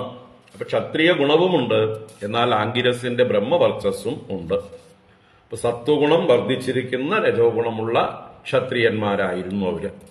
സാധാരണ രജോ ഗുണം വർദ്ധിച്ച് സത്വഗുണം തൊട്ടു താഴെയാണ് സാധാരണ ക്ഷത്രിയന്മാരില്. രജോ ഗുണം ഏറ്റവും ഡോമിനേറ്റ് ചെയ്യും, അതിന്റെ താഴെ സത്വഗുണം. അപ്പോഴാണ് ക്ഷത്രിയ സ്വഭാവം. തമോ ഗുണം കുറവ് ആയിരിക്കും. നേരെ മറിച്ച് രജോ ഗുണത്തിന്റെ തൊട്ടു താഴെ തമോ ഗുണമാണെങ്കിൽ അവർ വൈശ്യരായിട്ടാണ് പറയപ്പെടുക. അപ്പൊ ക്ഷത്രിയ ഗുണം, രജോ ഗുണം വർദ്ധിച്ച് ഇവിടെ സത്വഗുണം കൂടിയവർ ക്ഷത്രിയർ. ഇവിടെ തിരിച്ച് സത്വഗുണവും രജോ ഗുണവും, സത്വഗുണത്തിന് കൂടുതൽ പ്രാധാന്യം അങ്കിരസിൽ നിന്ന് ജനിച്ചതുകൊണ്ട് ഒപ്പം ക്ഷത്രിയ ധർമ്മവും ഉള്ളവരായിരുന്നു. ഇപ്പൊ ബ്രാഹ്മണ ക്ഷത്രിയ സങ്കരം രണ്ടും നല്ലതുപോലെ ഉള്ളവരായിട്ടുള്ള ആളുകളായിരുന്നു. ക്ഷത്രോപേതാഹ ദ്വിജാതയഃ എന്ന് ആ രതീധരന്റെ വംശത്തെ കുറച്ച് ബ്രാഹ്മണ മേധാവിത്വമുള്ള, അല്ലെങ്കിൽ ആ ഒരു സത്വഗുണ പ്രധാനമുള്ള രാജാക്കന്മാരായി പറഞ്ഞു. അതിനുശേഷം പിന്നെന്ത് സംഭവിച്ചു എന്ന് ഇവിടെ പറയുന്നില്ല. അംബരീഷന്റെ അച്ഛൻ നാഭാഗൻ, അദ്ദേഹത്തിന്റെ അച്ഛൻ നഭകൻ, നഭകന്റെ വംശമാണ് ഇതുവരേക്ക് പറഞ്ഞത്. വൈവസ്വത മനുവിന്റെ നഭകൻ എന്ന പുത്രന്റെ വംശം. ഇപ്പോൾ വൈവസ്വത മനുവിന്റെ 9 മക്കളുടെ കഥ പറഞ്ഞു കഴിഞ്ഞു. 10 മക്കളിൽ 9 മക്കളുടെ കഥ പറഞ്ഞു കഴിഞ്ഞു. ഇനി പത്താമൻ എന്ന് പറഞ്ഞാൽ ആദ്യത്തെ പുത്രൻ തന്നെയാണ്, ഒന്നാമൻ തന്നെയാണ്. വിസ്തരിച്ച് പറയേണ്ടതുള്ളത് കൊണ്ട് വലിയ കഥ അവസാനത്തേക്ക് വെച്ചതാണ്. അല്ലാതെ പത്താമനല്ല, ഒന്നാമൻ തന്നെയാണ്, മൂത്ത പുത്രൻ തന്നെയാണ് ഇക്ഷ്വാകു. ആ ഇക്ഷ്വാകുവിന്റെ ഉൽപ്പത്തിയെക്കുറിച്ചും അദ്ദേഹത്തിന്റെ സന്തതി പരമ്പരകളെക്കുറിച്ചും പറയാൻ ആരംഭിക്കുന്നു. ക്ഷുവതസ്തു മനോർജജ്ഞേ ഇക്ഷ്വാകുരുഗ്രാണതസുതഃ തസ്യ പുത്രശതജ്യേഷ്ഠ വികുക്ഷി നിമിദണ്ഡകാഃ. ക്ഷുവതസ്തു മനോർജജ്ഞേ ഇക്ഷ്വാകുർഗ്രാണതസുതഃ തസ്യ പുത്രശതജ്യേഷ്ഠാഃ വികുക്ഷി നിമിദണ്ഡകാഃ. ക്ഷുവതഃ തു മനോഃ ജജ്ഞേ ഇക്ഷ്വാകുഃ ഗ്രാണതഃ സുതഃ. ഇക്ഷ്വാകു എവിടുന്നാണ് ജനിച്ചത് എന്ന് പറയണം. അപ്പൊ ക്ഷുവതഃ മനോഃ, മനു ക്ഷുവതഃ എന്ന് പറഞ്ഞാൽ ക്ഷുവൻ എന്നാണ് ശബ്ദം. അതിന്റെ ഷഷ്ടിയാണ് ക്ഷുവതഃ, അല്ലെങ്കിൽ പഞ്ചമിയും ഷഷ്ടിയും ഒരേ രൂപമാണ്. മനോഹോ എന്നുള്ളത് പഞ്ചമിയായിട്ട് എടുക്കാം. മനുവിൽ നിന്ന്. അപ്പൊ കീദൃശാദ് മനോഹോ, എങ്ങനെയുള്ള മനുവിൽ നിന്ന്? ക്ഷുവതഃ മനോഹോ, തുമ്മുന്നവനായിരുന്ന മനുവിൽ നിന്ന്. അപ്പൊ തുമ്മുന്നവൻ ക്ഷുവൻ, തുമ്മുന്നവൻ ക്ഷുവൻ എന്ന ശബ്ദം. അതിന്റെ പഞ്ചമി ക്ഷുവതഃ, തുമ്മുന്നവന്റെ അല്ലെങ്കിൽ തുമ്മുന്നവനിൽ നിന്ന്. അപ്പൊ തുമ്മുന്നവനായ മനുവിൽ. അപ്പൊ മനു ഒരിക്കൽ തുമ്മുകയായിരുന്നു. ആ തുമ്മലിൽ നിന്ന് ഗ്രാണതഃ, അദ്ദേഹത്തിന്റെ മൂക്കിൽ നിന്ന്. എങ്ങനെയാണോ നമ്മുടെ വരാഹ ഭഗവാൻ ബ്രഹ്മദേവന്റെ നാസാദ്വാരത്തിൽ നിന്ന് വന്നത്, അതേപോലെ ഗ്രാണതഃ ഈ സുതഃ ഇക്ഷ്വാകു ജജ്ഞേ, ഇക്ഷ്വാകു എന്ന പുത്രൻ ജനിച്ചു. അപ്പൊ മനുവിന്റെ ഭാര്യയിലുണ്ടായ മകനല്ല ഇക്ഷ്വാകു. അദ്ദേഹത്തിന്റെ ശ്രദ്ധ എന്ന ഭാര്യയിലാണ് 10 മക്കളെന്ന് മുമ്പേ പറഞ്ഞു. പക്ഷെ അതിൽ 9 കണക്കാക്കിയാൽ മതി. 1 മൂത്തത് ഭാര്യയിൽ നിന്നല്ല, അദ്ദേഹത്തിന്റെ തുമ്മുന്ന സമയത്ത് മൂക്കിൽ നിന്നുണ്ടായവനാണ് ഇക്ഷ്വാകു എന്ന പുത്രൻ മാത്രം. ബാക്കി 9 പേര് ശ്രദ്ധയുടെ മക്കൾ. മൊത്തത്തിൽ ശ്രദ്ധ വളർത്തിയത് കൊണ്ടായിരിക്കണം 10 പേരെയും ശ്രദ്ധയുടെയും പുത്രന്മാരായി പറഞ്ഞു. ശ്രദ്ധ ഗർഭത്തിൽ ധരിച്ചതല്ല. ഈ ഒരു രഹസ്യം മനസ്സിലാക്കിയിരിക്കുക. അപ്പൊ ഇക്ഷ്വാകുഹു ക്ഷുവതഃ മനോഹോ ഗ്രാണതഃ സുതഃ ജജ്ഞേ തസ്യ പുത്രശതജ്യേഷ്ഠാഃ വികുക്ഷി നിമിദണ്ഡകാഃ. തസ്യ ആ ഇക്ഷ്വാകോഹോ എന്നർത്ഥം. ആ ഇക്ഷ്വാകുവിന്റെ പുത്രശതജ്യേഷ്ഠാഃ, പുത്രശതങ്ങളുണ്ട്. അതിൽ ജ്യേഷ്ഠാഃ മൂത്തവരാകുന്നു വികുക്ഷി നിമിദണ്ഡകാഃ. വികുക്ഷിയും നിമിയും ദണ്ഡകനും അല്ലേ? വികുക്ഷി നിമി ദണ്ഡകൻ. ആ നിമിയുടെ വംശം, നിമി വംശം, വിദേഹ രാജാക്കന്മാരുടെ വംശം പിന്നീട് പറയും. ദണ്ഡകനാണ് ദണ്ഡകാരണ്യം ഉണ്ടാക്കിയത്. നമ്മുടെ ശ്രീരാമസ്വാമി വനത്തിൽ പോകുന്നത് ദണ്ഡകാരണ്യത്തിലേക്കാണ്. ആ ദണ്ഡകാരണ്യം നിർമ്മിച്ചത് ദണ്ഡകനായതുകൊണ്ടാണ്. അപ്പൊ അതിന്റെ കഥയൊക്കെ പിന്നീട് വരും. വികുക്ഷിയുടെ വംശമാണ് പ്രധാന വംശം. അതിലാണ് നമ്മുടെ എന്താ പറയുക ശ്രീരാമസ്വാമി എല്ലാം വരുന്നത്. നിമിയുടെ വംശത്തിൽ സീതാദേവി. അപ്പൊ നമുക്ക് ഓർമ്മ നിൽക്കും ആരാണ് വികുക്ഷി, ആരാണ് നിമി, ആരാണ് ദണ്ഡകൻ എന്നൊക്കെയുള്ളൊരു ഓർമ്മ നിൽക്കട്ടെ.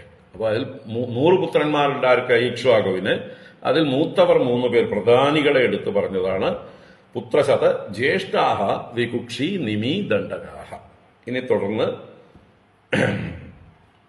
ഈ 100 പേര് എന്തൊക്കെയായി എന്നുള്ളതൊന്ന് ചുരുക്കി പറയുകയാണ്. തേഷാം പുരസ്താദഭവൻ ആര്യാവർത്തേ നൃപാ നൃപ പഞ്ചവിംശതി പശ്ചാച്ച ത്രയോ മധ്യേ പരേ അന്യതഃ. തേഷാം പുരസ്താദഭവൻ ആര്യാവർത്തേ നൃപാ നൃപ പഞ്ചവിംശതി പശ്ചാച്ച ത്രയോ മധ്യേ പരേന്യതഃ. അവരിൽ വെച്ച് തേഷാം അല്ലയോ നൃപ എന്നവിടെ നമ്മൾ പരീക്ഷത്തിനെ സംബോധന ചെയ്യണ മറ്റേ ശുഖബ്രഹ്മർഷി, ഹേ നൃപ തേഷാം പഞ്ചവിംശതി, ഈ 100-ൽ 25, പഞ്ചവിംശതി എന്ന് പറഞ്ഞാൽ വിംശതി പ്ലസ് പഞ്ച, വിംശതി 20 പഞ്ചവിംശതി 25. അവര് ആര്യാവർത്തത്തിൽ പുരസ്താത് നൃപാഹ അഭവന്. പുരസ്താത്, പുറഭാഗം എന്ന് പറഞ്ഞാൽ കിഴക്ക് ഭാഗം, പുരോഭാഗം കിഴക്ക് ഭാഗത്ത് നൃപാഹ അഭവൻ, രാജാക്കന്മാരായി ഭവിച്ചു. അപ്പൊ ആര്യാവർത്തം എന്ന് പറഞ്ഞാല് ഭാരതഭൂമിയില് ഹിമാലയത്തിന് തെക്കും വിന്ധ്യപർവ്വത്തിന്റെ വടക്കുമായിട്ടുള്ള ദിക്ക്. വിന്ധ്യപർവ്വതത്തിന് താഴേക്ക് വരുമ്പോൾ ദ്രവിഡദേശം എന്ന് പറയും. വിന്ധ്യന്റെ മുകളിലുള്ള ഭാഗം ഉത്തര ഭാരതം, മധ്യപ്രദേശ് മുതൽക്ക് മുകളിലോട്ടുള്ള ഭാഗം ഹിമാലയം വരെയുള്ള സ്ഥലമാണ് ആര്യാവർത്തം. മറ്റത് വിന്ധ്യപർവ്വതത്തിന്റെ തെക്ക് ഭാഗം ദ്രവിഡദേശം, കർണാടക, ആന്ധ്ര, തെലുങ്കാന, കേരള, തമിഴ്നാടൊക്കെ ദ്രവിഡം. ഇത് നമ്മൾ പുരാണ ഭാഷയിൽ മനസ്സിലാക്കിയിരിക്കണം. അപ്പോ ആര്യദേശം എന്ന് പറഞ്ഞാൽ ജർമ്മനി ഒന്നുമല്ല, ഇവിടെ തന്നെയാണ്. ഇനി ആര്യന്മാരെന്ന് പറഞ്ഞാൽ ശ്രേഷ്ഠന്മാരെന്നാണ് അക്ഷരാർത്ഥം. ജ്യേഷ്ഠന്മാർ, ശ്രേഷ്ഠന്മാർ, അറിവുള്ളവർ, മുതിർന്നവർ എല്ലാവരും ആര്യന്മാരാണ്. അപ്പോ പൊതുവെ ഭാരതത്തിലെ വടക്ക് ദിക്ക് തപോഭൂമിയായിട്ടും തെക്ക് ദ്രവിഡദേശം കർമ്മഭൂമിയായിട്ടും പറയപ്പെടും. തമ്മിൽ താരതമ്യം ചെയ്യുമ്പോൾ മൊത്തത്തിൽ ഭാരതഭൂമി കർമ്മഭൂമിയാണ്. അതിൽ ഇത്തിരി കൂടി ഭക്തിയും തപസ്സും ഒക്കെ വർദ്ധിച്ചവരാണ് വടക്ക് ഭാഗത്തേക്ക് എന്നാണ് ഒരു ഐതിഹ്യം, ഒരു കണക്ക്. നമുക്കും അത് അനുഭവമാണ് അല്ലേ? വിന്ധ്യന്റെ തെക്കോട്ടേക്ക് വരുന്തോറും രജോ ഗുണവും തമോ ഗുണവും വർദ്ധിക്കുന്ന ആളുകളും വടക്കോട്ട് പോകുന്തോറും സത്വഗുണം വർദ്ധിക്കുന്ന ആളുകളും കുറച്ച് കൂടുതലുണ്ട്. ഇന്നത്തെ കാലമല്ല, പണ്ട്. ഇന്ന് നമ്മൾ ബീഹാറിലും യു പിയിലും ഒറീസയിലൊക്കെ പോയാൽ തമോ ഗുണമുള്ളവർ ധാരാളം ഉണ്ട്. എങ്കിലും പൊതുവെ ജനങ്ങൾ കുറെ കൂടി നമ്മുടെ ഇവിടെയുള്ള ആളുകളെക്കാൾ സൗമ്യന്മാരാണ്. നമ്മുടെ ഇവിടെയുള്ളവർ വളരെ അഗ്രസീവാണ്, വളരെ അറോഗൻ്റാണ്, ഈഗോയിസ്റ്റിക് ആയിട്ടുള്ള ആൾക്കാരാണ് കൂടുതൽ. അതുപോലെ മാംസ ബുക്കുകളൊക്കെ കൂടുതൽ സൗത്ത് ഇന്ത്യയിലാണ്. വടക്കോട്ട് പോകുന്തോറും അവരെല്ലാം വളരെ നല്ല രീതിയിലുള്ള മധുരം കൂടിയ ഭക്ഷണം കഴിക്കുന്നവരും കൂടുതൽ സത്വഗുണമുള്ളവരുമാണ്. അപ്പോൾ അതുപോലെ ആ ഭൂമിയിലേക്ക് ചെല്ലുമ്പോൾ നമുക്ക് ഇഷ്ടംപോലെ പുണ്യക്ഷേത്രങ്ങളാണ്, തപോഭൂമികളാണ്. അവിടെ ചെല്ലുമ്പോൾ നമ്മുടെ മനസ്സ് തന്നെ ഉയരുന്നത് കാണാം. അപ്പം അതുകൊണ്ട് അവിടേക്ക് ആര്യാവർത്തം എന്ന് പേര്. ആ ആര്യാവർത്തത്തിന്റെ കിഴക്ക് ഭാഗം 25 പേര്, ഈ ഇക്ഷ്വാകുവിന്റെ 25 മക്കള് കിഴക്ക് ഭാഗത്തുള്ള സാമന്ത രാജാക്കന്മാരായി തീർന്നു. നൃപാഹ അഭവന് പശ്ചാദിച്ച പഞ്ചവിംശതി, പടിഞ്ഞാറ് ഭാഗവും 25 പേര്. ഈ ആര്യാവർത്തത്തിന്റെ പടിഞ്ഞാറേ ദിക്കിലേക്കും 25 പേര് ഓരോരോ ചെറിയ ചെറിയ ദേശങ്ങളുടെ അധിപതികളായി ഭവിച്ചു. മധ്യേ ത്രയഃ, മധ്യഭാഗത്ത് 3 പേരും, അപരേ അന്യതഃ, 53 കഴിഞ്ഞു ബാക്കി 47 പേര് അന്യതഃ, പല ഭാഗത്തായിട്ട് വ്യാപിച്ചു. എന്നുവെച്ചാൽ തെക്കും വടക്കും ഒക്കെ ആയിട്ട് പലരും വ്യാപിച്ചു. അപ്പൊ മധ്യത്തിൽ 3 പേരാണ്. ആ മധ്യത്തിൽ പെട്ടവരായിരിക്കണം ഈ വികുക്ഷി, നിമി, ദണ്ഡകൻ മുതലായവർ 3 പേര്. ആദ്യത്തെ ജ്യേഷ്ഠന്മാർ 3 പേര് ആര്യാവർത്തത്തിന്റെ മധ്യദേശത്ത് രാജാക്കന്മാരായിരുന്നു. അങ്ങനെ ചുരുക്കി പറഞ്ഞു 100 മക്കളുടെ ഡിസ്ട്രിബ്യൂഷൻ. ഇനി അതിൽ വികുക്ഷിയുടെ കഥ പറയാൻ വരുന്നു. മൂത്തപുത്രൻ വികുക്ഷിയാണ്. ആരുടെ? ഇക്ഷ്വാകുവിന്റെ. സ്വ ഏകദാഷ്ടകാശ്രാദ്ധേ ഇക്ഷ്വാകുഃ സുതമാദിശത് മാംസമാനീയതാം മേധ്യം വികുക്ഷേ ഗച്ഛമാചിരം. സ്വ ഏകദാഷ്ടകാശ്രാദ്ധേ ഇക്ഷ്വാകുഃ സുതമാദിശത് മാംസമാനീയതാം മേധ്യം വികുക്ഷേ ഗച്ഛമാചിരം. സഹ ഇക്ഷ്വാകുഃ, ആ അച്ഛനായ ഇക്ഷ്വാകു, രാജാവായ ഇക്ഷ്വാകു, ഏകദാ ഒരിക്കൽ, അഷ്ടകാശ്രാദ്ധേ അഷ്ടകാശ്രാദ്ധ ദിനത്തിൽ, അഷ്ടകാശ്രാദ്ധം എന്ന് പറയുന്നത് സപ്തമി, അഷ്ടമി, നവമി ഈ 3 ദിവസങ്ങൾ ശ്രാദ്ധാദികൾ ചെയ്യേണ്ട ദിവസങ്ങളാണ്. അതുപോലെ ത്രയോദശി, ആ ദിവസങ്ങളിലും പല പിതൃകർമ്മങ്ങൾക്കൊക്കെ വളരെ വിശേഷമാണ്. അമാവാസി, പൗർണമി മുതലായ ദിവസങ്ങൾ പറയേണ്ടതില്ല, അതിന്റെ പുറമേയുള്ളതാണിത്. നമ്മുടെ പഴയ സമ്പ്രദായത്തിൽ ഗുരുകുലങ്ങളെല്ലാം അനധ്യയന ദിവസങ്ങളാണ് ഈ ദിവസങ്ങൾ. അനധ്യയനം എന്ന് പറഞ്ഞാൽ അധ്യയനമില്ലാത്ത ദിവസം. കാരണം അവിടെ ആചാര്യന്മാർക്ക്, ഗുരുക്കന്മാർക്ക് ഈ കർമ്മങ്ങളൊക്കെ ചെയ്യാനുണ്ട്. സ്വയം ചെയ്യാനുള്ളതുകൊണ്ട് മറ്റുള്ളവർക്ക് പുരോഹിതന്മാരായി ചെന്ന് ഓദിക്കന്മാരായും മറ്റൊക്കെ ചെയ്തു കൊടുക്കാനും ഒക്കെ ഉള്ള ദിവസമായതുകൊണ്ട് വിദ്യാർത്ഥികൾക്ക് അവധിയാണ്. അനധ്യയന ദിവസങ്ങളാണ് ഈ സപ്തമി, അഷ്ടമി, നവമി, ത്രയോദശി.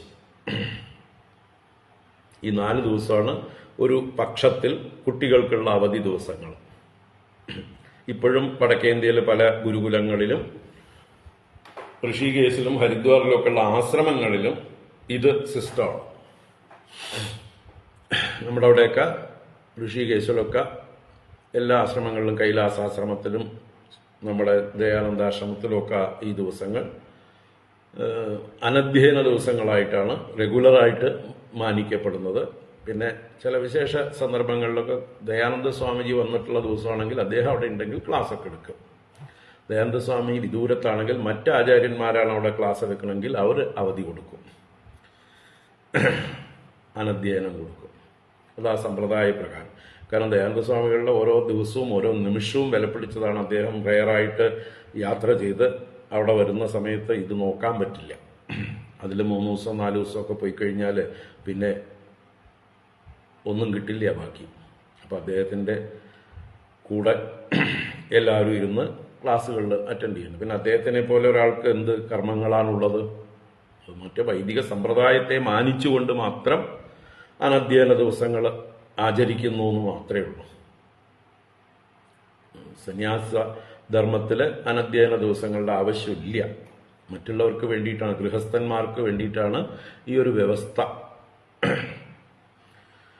അപ്പോ അഷ്ടകാശ്രാദ്ധം ഈ പറയുന്ന വിശേഷ ദിവസങ്ങളിൽ നടത്തുന്ന ചടങ്ങുകളാണ്, പിതൃകർമ്മങ്ങളാണ് അഷ്ടകാശ്രാദ്ധം.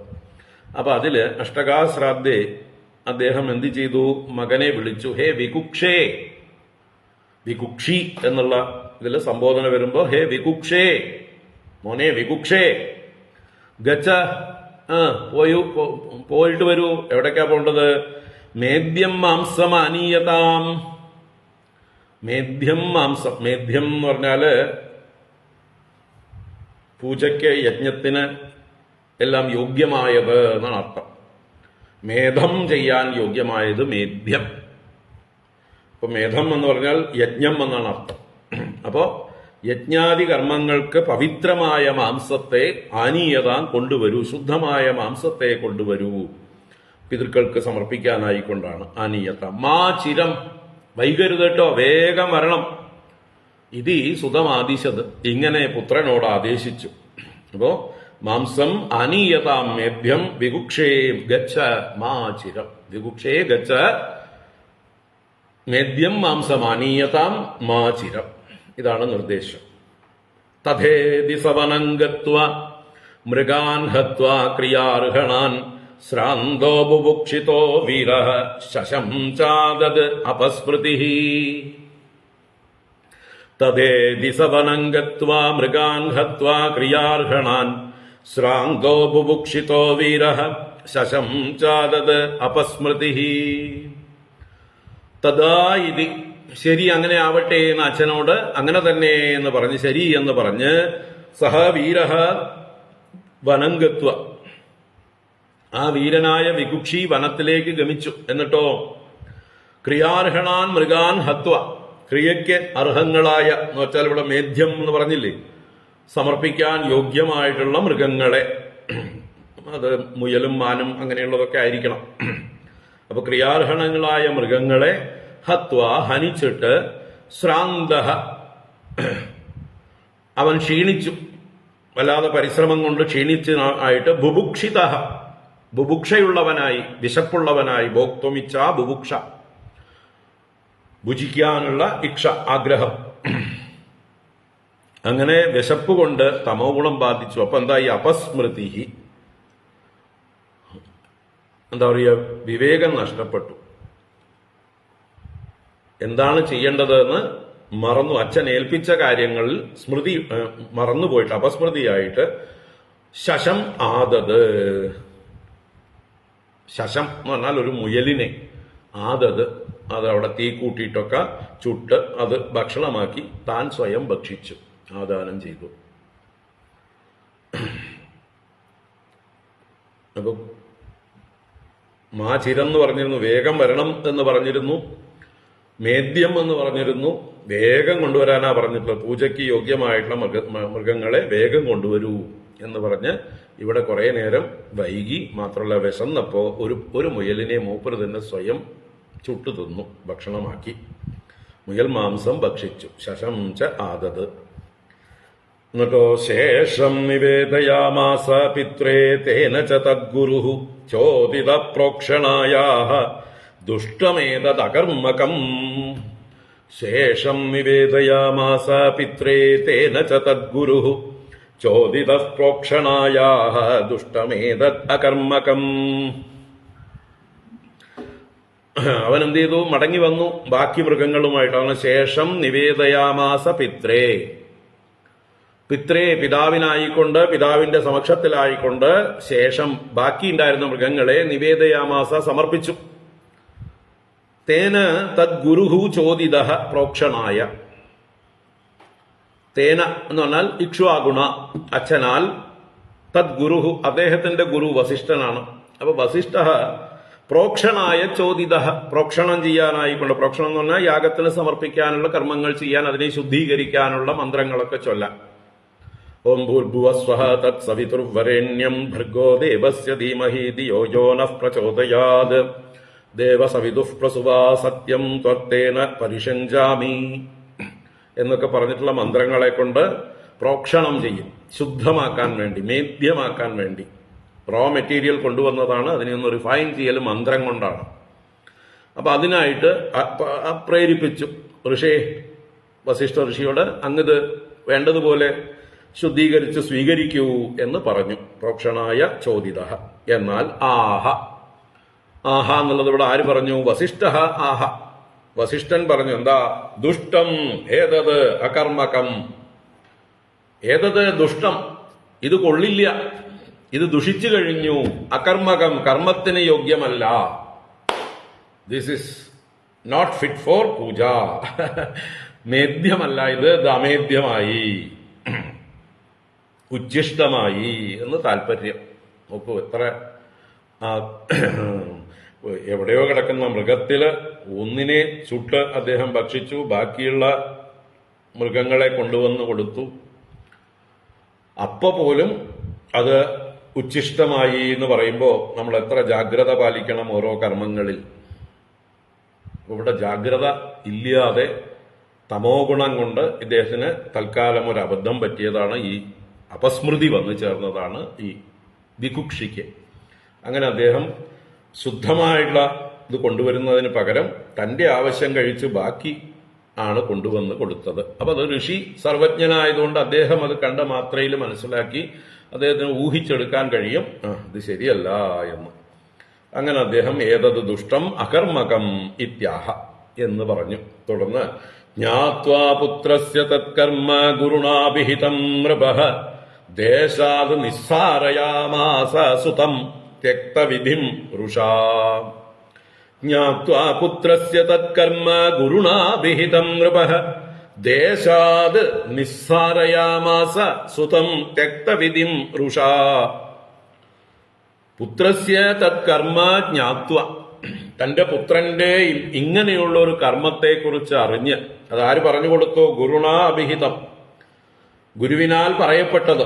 അപ്പൊ ഗുരുവിനാൽ പറയപ്പെട്ടതായിട്ടുള്ള പുത്രസ്യ തൽകർമ്മ ജ്ഞാത്വ, മകന്റെ ഈ കർമ്മത്തെ അറിഞ്ഞിട്ട് നൃപഃ, ആ രാജാവ് ഇക്ഷ്വാകു, രുഷാ രോഷത്തോടെ, ദേഷ്യം വന്നിട്ട് ക്രോധത്തോടുകൂടി, തെക്തവിധിം സുതം ദേശാത് നിസ്സാരയാമാസ,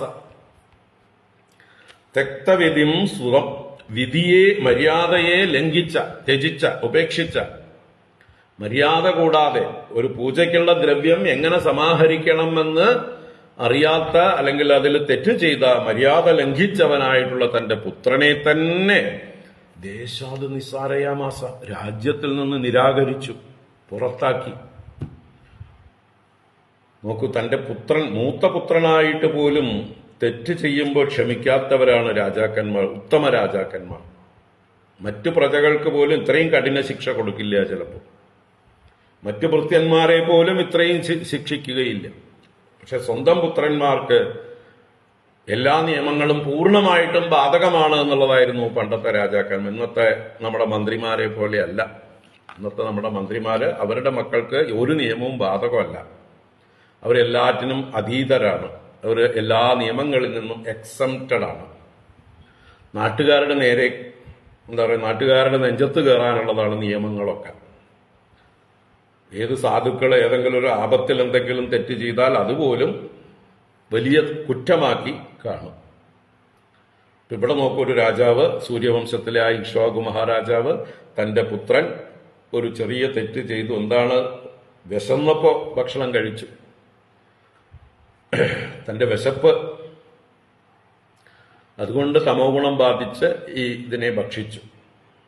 എന്തായാലും ശിക്ഷ, കടുത്ത ശിക്ഷ തന്നെ കൊടുത്തു. ദേശത്തിൽ നിന്ന് പുറത്താക്കി, ഭ്രഷ്ട് കൽപ്പിച്ചു. നിസ്സാരയാമാസ.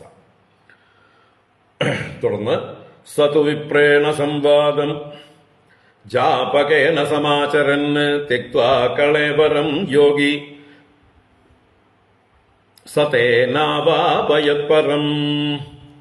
സതു വിപ്രേണ സംവാദം ജാപകേന സമാചരൻ ത്യക്ത്വാ കളേവരം യോഗി സതേനാവാപയത്പരം. ഇവിടെ സഹ എന്ന് പറഞ്ഞത്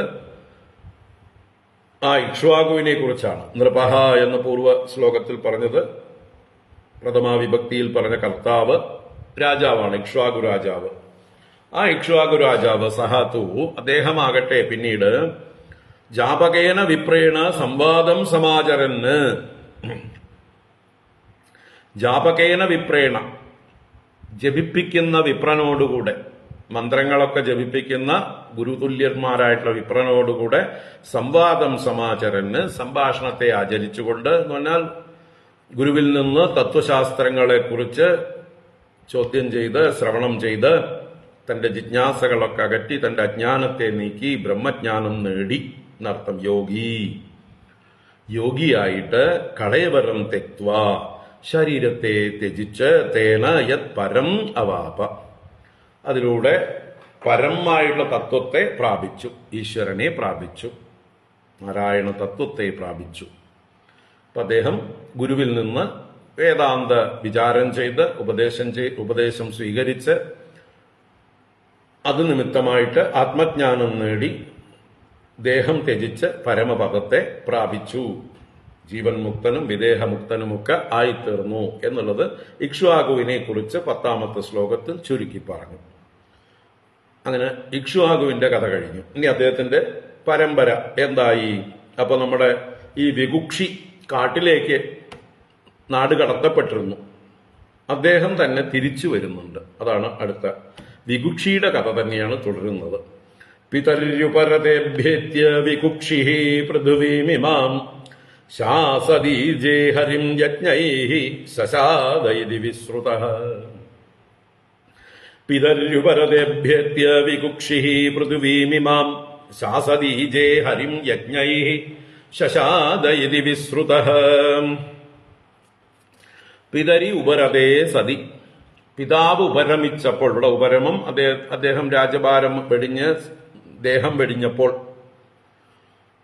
അപ്പൊ പിതാവിന്റെ മരണശേഷം പിതരുപരതേ വികുക്ഷി അഭ്യേത്യ, വികുക്ഷി മൂത്തപുത്രൻ തിരിച്ചു വന്നു നാട്ടിലേക്ക്.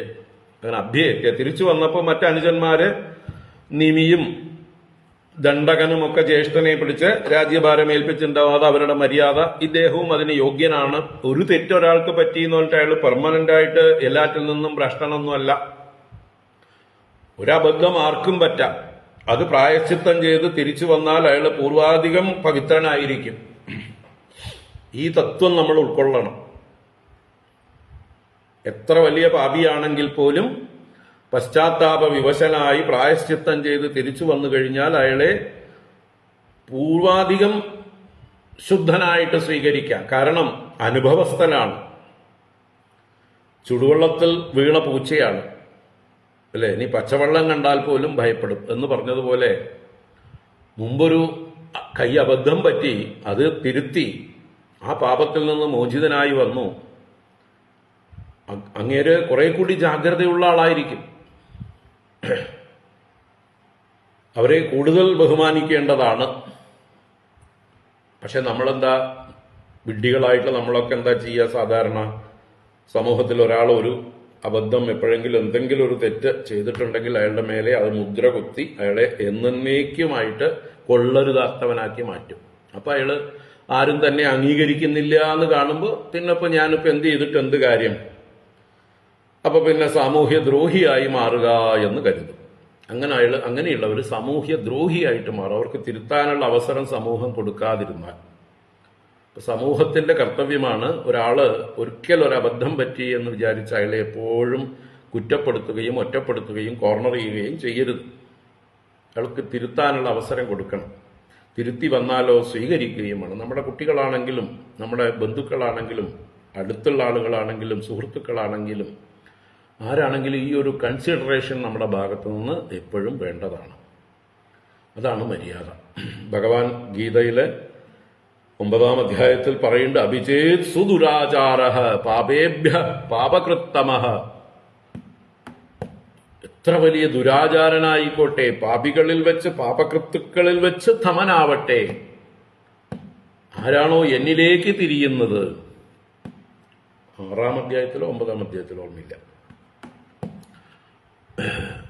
ക്ഷിപ്രം ഭവതി ധർമാത്മാ ശശ്വത് ശാന്തിം നിഗച്ഛതി കൗന്ദേയ പ്രതിജാനീഹി നമേ ഭക്തഃ പ്രണശ്യതി. അവൻ ക്ഷിപ്രം ധർമാത്മാവായി ഭവിക്കുന്നു. ഭഗവാനിലേക്ക് തിരിയുന്ന ഒരാള് ധർമാത്മാവായി ഭവിക്കുന്നു. ശശ്വത് ശാന്തിം നിഗച്ഛതി, അവൻ ശാന്തിയെ പ്രാപിക്കുന്നു. അതുകൊണ്ട് ഹേ കൗന്ദേയ, അല്ലയോ കുന്തിപുത്ര, ത്വം പ്രതിജാനീഹി, നീ ലോകത്തോട് പ്രതിജ്ഞ ചെയ്തോളൂ. നമേ ഭക്തഃ പ്രണശ്യതി, ഒരാൾ എന്റെ ഭക്തനായി കഴിഞ്ഞാൽ പിന്നെ അവൻ നശിക്കില്ല. എന്റെ ഭക്തന് നാശമില്ല. അപ്പൊ എന്റെ ഭക്തി എന്നുള്ളത് അവന്റെ എല്ലാ പൂർവ പാപങ്ങളെയും ശുദ്ധീകരിക്കാൻ ശക്തിയുള്ളതാണ്. ആ ഭക്തിയിൽ അവൻ ഉരുകിയിട്ടുണ്ടെങ്കിൽ അവനിലുള്ള മാലിന്യങ്ങളൊക്കെ പോയി കിട്ടും. ഇതാണ് നമ്മുടെ സനാതന ധർമ്മം. പശ്ചാത്താപം, പ്രായശ്ചിത്തം ഇതൊക്കെ വിധിച്ചിരിക്കുന്നത് ഇതിനാണ്. അപ്പോൾ അതുകൊണ്ട് തന്നെ അദ്ദേഹം ഒരിക്കൽ ബാലനായിരിക്കുമ്പോൾ അല്ലെങ്കിൽ ചെറുപ്പത്തിലൊരു അബദ്ധം പറ്റി എന്ന് പറഞ്ഞിട്ട് അയാൾ രാജാവാകാൻ യോഗ്യനല്ല എന്നില്ല. അതുകൊണ്ടാണ് അദ്ദേഹം തിരിച്ചു വന്നതും മറ്റുള്ളവരൊക്കെ അംഗീകരിച്ചതും വസിഷ്ഠാദി ഗുരുക്കന്മാരൊക്കെ അത് അംഗീകരിച്ചത്. അതുകൊണ്ടാണ് പിതരി ഉപരതേ അഭ്യേത്യ വികുക്ഷിഹി പൃഥിവീമിമാം ശാസത്, ഇമാം പൃഥിവീം ശാസത്, ഈ ഭൂമിയെ മുഴുവൻ അദ്ദേഹം പരിപാലിച്ചു, ശാസന ചെയ്തു. ഈജേ ഹരിം യജ്ഞൈഹി, ഹരിം യജ്ഞൈഹി ഈജേ, ഹരിയെ ഭഗവാൻ വിഷ്ണുവിനെ യജ്ഞങ്ങളെ കൊണ്ട് ആരാധിക്കുകയും ചെയ്തു. ഈജേ എന്ന് പറഞ്ഞാൽ പൂജിച്ചു, യജ്ഞം ചെയ്തു. എങ്ങനെ പേര് വന്നു അദ്ദേഹത്തിന്? ശശാദഹ ഇതി വിശ്രുതഃ. അദ്ദേഹത്തിന്റെ മുൻ പേരെന്തായിരുന്നു? വികുക്ഷിയായിരുന്നു. പക്ഷെ അദ്ദേഹത്തിന് നാട്ടുകാരെ ഒരു ടൈറ്റിൽ കൊടുത്തു, ശശാദഹ. ശശാദൻ എന്ന് പറഞ്ഞാലോ ശശം അത്തീതി ശശാദഹ. ശശം എന്നാൽ മുയല്, മുയലിനെ അത്തി ഭുജിച്ചു, അതുകൊണ്ട് അവന് പേര് കിട്ടി ശശാദൻ. അപ്പോ അങ്ങനെ ഒരു ടൈറ്റിലും അദ്ദേഹത്തിന് കിട്ടി. പക്ഷെ പ്രശസ്തനായി അദ്ദേഹം മഹാനായി തീർന്നു എന്നർത്ഥം. മുയലിനെ ഭക്ഷിച്ചവൻ. അപ്പൊ ആളുകൾക്ക് അദ്ദേഹത്തിൽ നിന്ന് പാഠം ഉൾക്കൊള്ളാൻ വേണ്ടിയിട്ടായിരിക്കും അങ്ങനെ ഒരു പേര് കൽപ്പിച്ചത്. ഇനി ആർക്കും ഇതുപോലെ അബദ്ധം പറ്റാതിരിക്കാൻ. ഇദ്ദേഹം ബാല്യത്തിൽ ശശത്തെ ഭക്ഷിച്ചു, അച്ഛനാൽ നിഷ്കാസിതനായി രാജ്യം വിട്ടു പോകേണ്ടി വന്നു. ഇപ്പൊ അദ്ദേഹം തിരിച്ചു വന്നതാ രാജാവായി. പിതരുപരദേഭ്യേത്യ വികുക്ഷി പൃഥിവീമിമാം ശാസത്തീചേ ഹരിം യജ്ഞൈഃ ശശാദ ഇതി വിശ്രുതഃ പുരം ജയസ്തസ്യ സുതഃ ഇന്ദ്രവാഹ ഇതീരിതഃ കകുൽസ്തൈതി ചാപ്യുക്തഃ ശൃണുനാമാനി കർമ്മഭിഃ പുരം ജയസ്തസ്യ സുതഃ ഇന്ദ്രവാഹ ഇതീരിതഃ കകുൽസ്തൈതി ചാപ്യുക്തഃ ശൃണുനാമാനി കർമ്മഭിഃ തസ്യ സുതഃ പുരഞ്ജയഃ. അപ്പൊ നമ്മുടെ കഥാനായകനായ വികുക്ഷി അഥവാ ശശാദൻ, രണ്ടുപേരൊരാൾക്ക്. തസ്യ സുതഃ പുരഞ്ജയഃ, അദ്ദേഹത്തിന്റെ പുത്രനാണ് പുരഞ്ജയൻ. ഇനി അദ്ദേഹത്തെ തന്നെ ഇന്ദ്രവാഹ ഇതി ഈരിതഃ, ഇന്ദ്രവാഹൻ എന്നും വിളിക്കപ്പെടുന്നു, പറയപ്പെടുന്നു. കകുൽസ്ഥഃ ഇതി ചാപി ഉക്തഃ, കകുൽസ്ഥൻ എന്നും അദ്ദേഹത്തെ പറയപ്പെടുന്നു. അപ്പോ ഒരേ പുരഞ്ജയൻ തന്നെയാണ് ഇന്ദ്രവാഹനും കകുൽസ്ഥനും. 3 പേര് ഒരാൾക്ക്. അല്ലാതെ 3 മക്കളല്ലാർക്ക്. ശശാദന് 3 മക്കളുണ്ട് എന്നല്ല അർത്ഥം. ശശാദന്റെ ഒരു പുത്രൻ പുരഞ്ജയൻ, അദ്ദേഹത്തിന് മറ്റു 2 പേരുകൾ കൂടിയുണ്ട്, ഇന്ദ്രവാഹനെന്നും കകുൽസ്ഥനെന്നും. എന്നിട്ടോ ശൃണു നാമാനി കർമ്മഭിഹി, അദ്ദേഹത്തിന് ഈ നാമങ്ങൾ വന്നു ചേർന്നത് കേട്ടോളൂ. കർമ്മഭിഹി, അദ്ദേഹത്തിന്റെ കർമ്മങ്ങളെ കൊണ്ടാണ് ഈ 3 നാമങ്ങളും അദ്ദേഹത്തിന് വന്നു ചേർന്നത്. അപ്പൊ കേട്ടോളൂ എന്ന് പറഞ്ഞ ആ കഥ പറയണം. പിന്നെ കൃതാന്ത ആസീത് സമരോ ദേവാനാം സഹദാനവൈഃ പാർഷ്ണിഗ്രാഹോ വൃതോ വീരോ ദേവൈർദൈത്യ പരാജിതൈഃ. കൃതാന്ത ആസീത് സമരോ ദേവാനാം സഹദാനവൈഃ പാർഷ്ണിഗ്രാഹോ വൃതോ വീരോ ദേവൈർദൈത്യ പരാജിതൈഃ. കൃതാന്തഃ സമരഃ ആസീത് ദേവാനാം ദാനവൈഃ സഹ.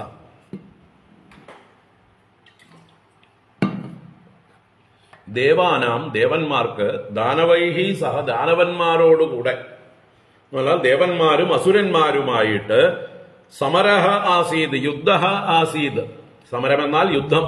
കീദൃശഃ കൃതാന്തഃ സമരഃ. കൃതാന്തഃ എന്ന് പറഞ്ഞാല് അത്യന്തം അന്തത്തെ ചെയ്യുന്നത്, നാശത്തെ ചെയ്യുന്നത്, വലിയ നാശകരമായിട്ടുള്ള, ലോകത്തെ തന്നെ നശിപ്പിക്കാൻ പര്യാപ്തമായിട്ടുള്ള ഘോരമായ യുദ്ധം എന്ന് സൂചിപ്പിച്ചതാണ്. അങ്ങനെ ഘോരമായിട്ടുള്ള യുദ്ധം ദേവദാനവന്മാർ തമ്മിലുണ്ടായി. അപ്പോളോ ദൈത്യപരാജിതൈഹി ദേവൈഹി, ദൈത്യന്മാരാൽ ദേവന്മാർ പരാജിതരാക്കപ്പെട്ടു.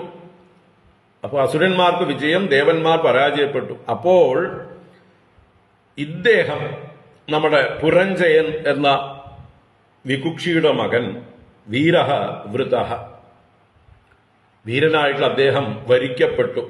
ആരാൽ? ഈ ദേവപരാജിതരാൽ, ദേവന്മാരാൽ. പാർഷ്ണിഗ്രാഹ, പാർഷ്ണിഗ്രാഹൻ എന്ന് പറഞ്ഞാല്, പാർഷ്ണി എന്ന് പറഞ്ഞാൽ പിൻകാലാണ്, ഗ്രഹിക്കുക എന്ന് പറഞ്ഞാൽ പിടിക്കുക. അപ്പൊ എന്താ അതിന്റെ അർത്ഥം? പുറകെ നടന്ന് കാലിൽ വീണ് അപേക്ഷിച്ചു എന്നർത്ഥമാണ്. മുന്നിൽ ചെന്ന് നമസ്കരിക്കുന്നത് സാധാരണ പതിവാണ്. ഇത് അഥവാ മുന്നിൽ ചെന്ന് അപേക്ഷിക്കുമ്പോഴും നിരസിച്ചാൽ പിന്നെയും നമ്മൾ പുറകെ ചെല്ലും, അല്ലേ? അതിനാണ് പിന്നാലെ ചെന്ന് കാല് പിടിച്ചു. അതാണ് ഇവിടെ പാർഷ്ണിഗ്രാഹ എന്ന് പറഞ്ഞത്. അപ്പൊ പാർഷ്ണിഗ്രാഹനായി വരിക്കപ്പെട്ടു, സഹായിയായിട്ട് വരിക്കപ്പെട്ടു ഒരർത്ഥത്തില്. മറ്റൊരർത്ഥത്തിൽ പാർഷ്ണിഗ്രാഹൻ എന്ന് ഇദ്ദേഹത്തെ തന്നെ വിശേഷിപ്പിച്ചതായിട്ട്, ഇദ്ദേഹത്തെ അവരുടെ സഹായിയായിട്ട് വരിക്കപ്പെട്ടു. അദ്ദേഹത്തിനെ അങ്ങ് ഞങ്ങളുടെ പാർഷ്ണിഗ്രാഹനാകണം എന്ന് വെച്ചാൽ ഞങ്ങളുടെ പുറകെ നിൽക്കണം, ഞങ്ങളുടെ സഹായിയായിട്ട് ഞങ്ങളെ കൂടെ നിൽക്കണം എന്ന് അപേക്ഷിച്ചു. ആ അർത്ഥത്തിലും എടുക്കാം. അതിനേക്കാൾ ഉത്തമാർത്ഥം ഇവന്റെ പുറകെ ചെന്ന് കാല് പിടിച്ച് ഇവനെ അപേക്ഷിച്ചു സഹായത്തിനായിക്കൊണ്ട്. അപ്പൊ ഇദ്ദേഹം ഒരു കണ്ടീഷൻ വെച്ചു, ഞാൻ നിങ്ങളെ സഹായിക്കാം. എന്ത് വേണം? എനിക്ക് ഒരു നല്ല വാഹനം വേണം, ഒരു ഉത്തമനായിട്ടുള്ള കാള, ഒരു കൂറ്റൻ കാളയാണ് എനിക്ക് വാഹനമായിട്ട് വേണ്ടത്. അത് ആരാണ് ആ കാളയാവേണ്ടത്? സാക്ഷാൽ ദേവേന്ദ്രൻ തന്നെ. അപ്പൊ ദേവേന്ദ്രനെ തന്റെ വാഹനമാക്കി കാളയാക്കിയിട്ട് അദ്ദേഹം ഒരു കണ്ടീഷൻ വെച്ചു, എങ്കിൽ ഞാൻ നിങ്ങളുടെ സഹായിയാവാം. അപ്പോൾ ഇവര് അത് താല്പര്യം ഉണ്ടായിരുന്നില്ല, ദേവന്മാർക്കത് സമ്മതമായിരുന്നില്ല. ഇന്ദ്രന് നാണക്കേടായി. ഹൈ, ഞാനാ വല്ലവന്റെയും വാഹനമായിട്ട് കാളയൊക്കെ ആയിട്ട് മാറുക. അദ്ദേഹം അമാന്തിച്ചു, മടി കാണിച്ചു. അപ്പൊ സാക്ഷാൽ ഭഗവാൻ വിഷ്ണു ഇന്ദ്രനോട് പറഞ്ഞു, ഇത് ചെയ്തേ പറ്റൂ, അങ്ങേക്ക് വിജയം ഉണ്ടാവും, ഇദ്ദേഹം സഹായിച്ച് ദേവന്മാർക്ക് വിജയം നേടിത്തരും, പക്ഷെ അദ്ദേഹം പറഞ്ഞത് കേൾക്കണം എന്ന്. അതാണ് ഇവിടെ വചനാദേവദേവസ്യ വിഷ്ണോഹോ വിശ്വാത്മനഃ പ്രഭോഹോ വാഹനത്വേ വൃതസ്തസ്യ ബഭൂവ ഇന്ദ്രോ മഹാവൃഷഃ. വചനാദേവദേവസ്യ വിഷ്ണോഹോ വിശ്വാത്മനഃ പ്രഭോഹോ വാഹനത്വേ വൃതസ്തസ്യ ബഭൂവേന്ദ്രോ മഹാവൃഷഃ. അതാണ് വിശ്വാത്മനഃ പ്രഭോഹോ വിഷ്ണോഹോ ദേവദേവസ്യ വചനാത്. ദേവദേവനും വിശ്വാത്മാവും പ്രഭുവുമായ വിഷ്ണുവിന്റെ വചനം ഹേതുവായിട്ട്, വിഷ്ണുവിന്റെ നിർദ്ദേശപ്രകാരം, വിഷ്ണുവിന്റെ വാക്കനുസരിച്ച് തസ്യ വാഹനത്വേ വൃതഃ, ആര്? ഇന്ദ്രഃ. തസ്യ അവന്റെ വാഹനത്വേ, വാഹനഭാവത്തിൽ വൃതഃ വരിക്കപ്പെട്ടു ഇന്ദ്രൻ. എങ്ങനെയായിട്ട്? ബഭൂവ മഹാവൃഷഃ. മഹാവൃഷഃ ബഭൂവ. മഹാവൃഷം, വലിയ കാള,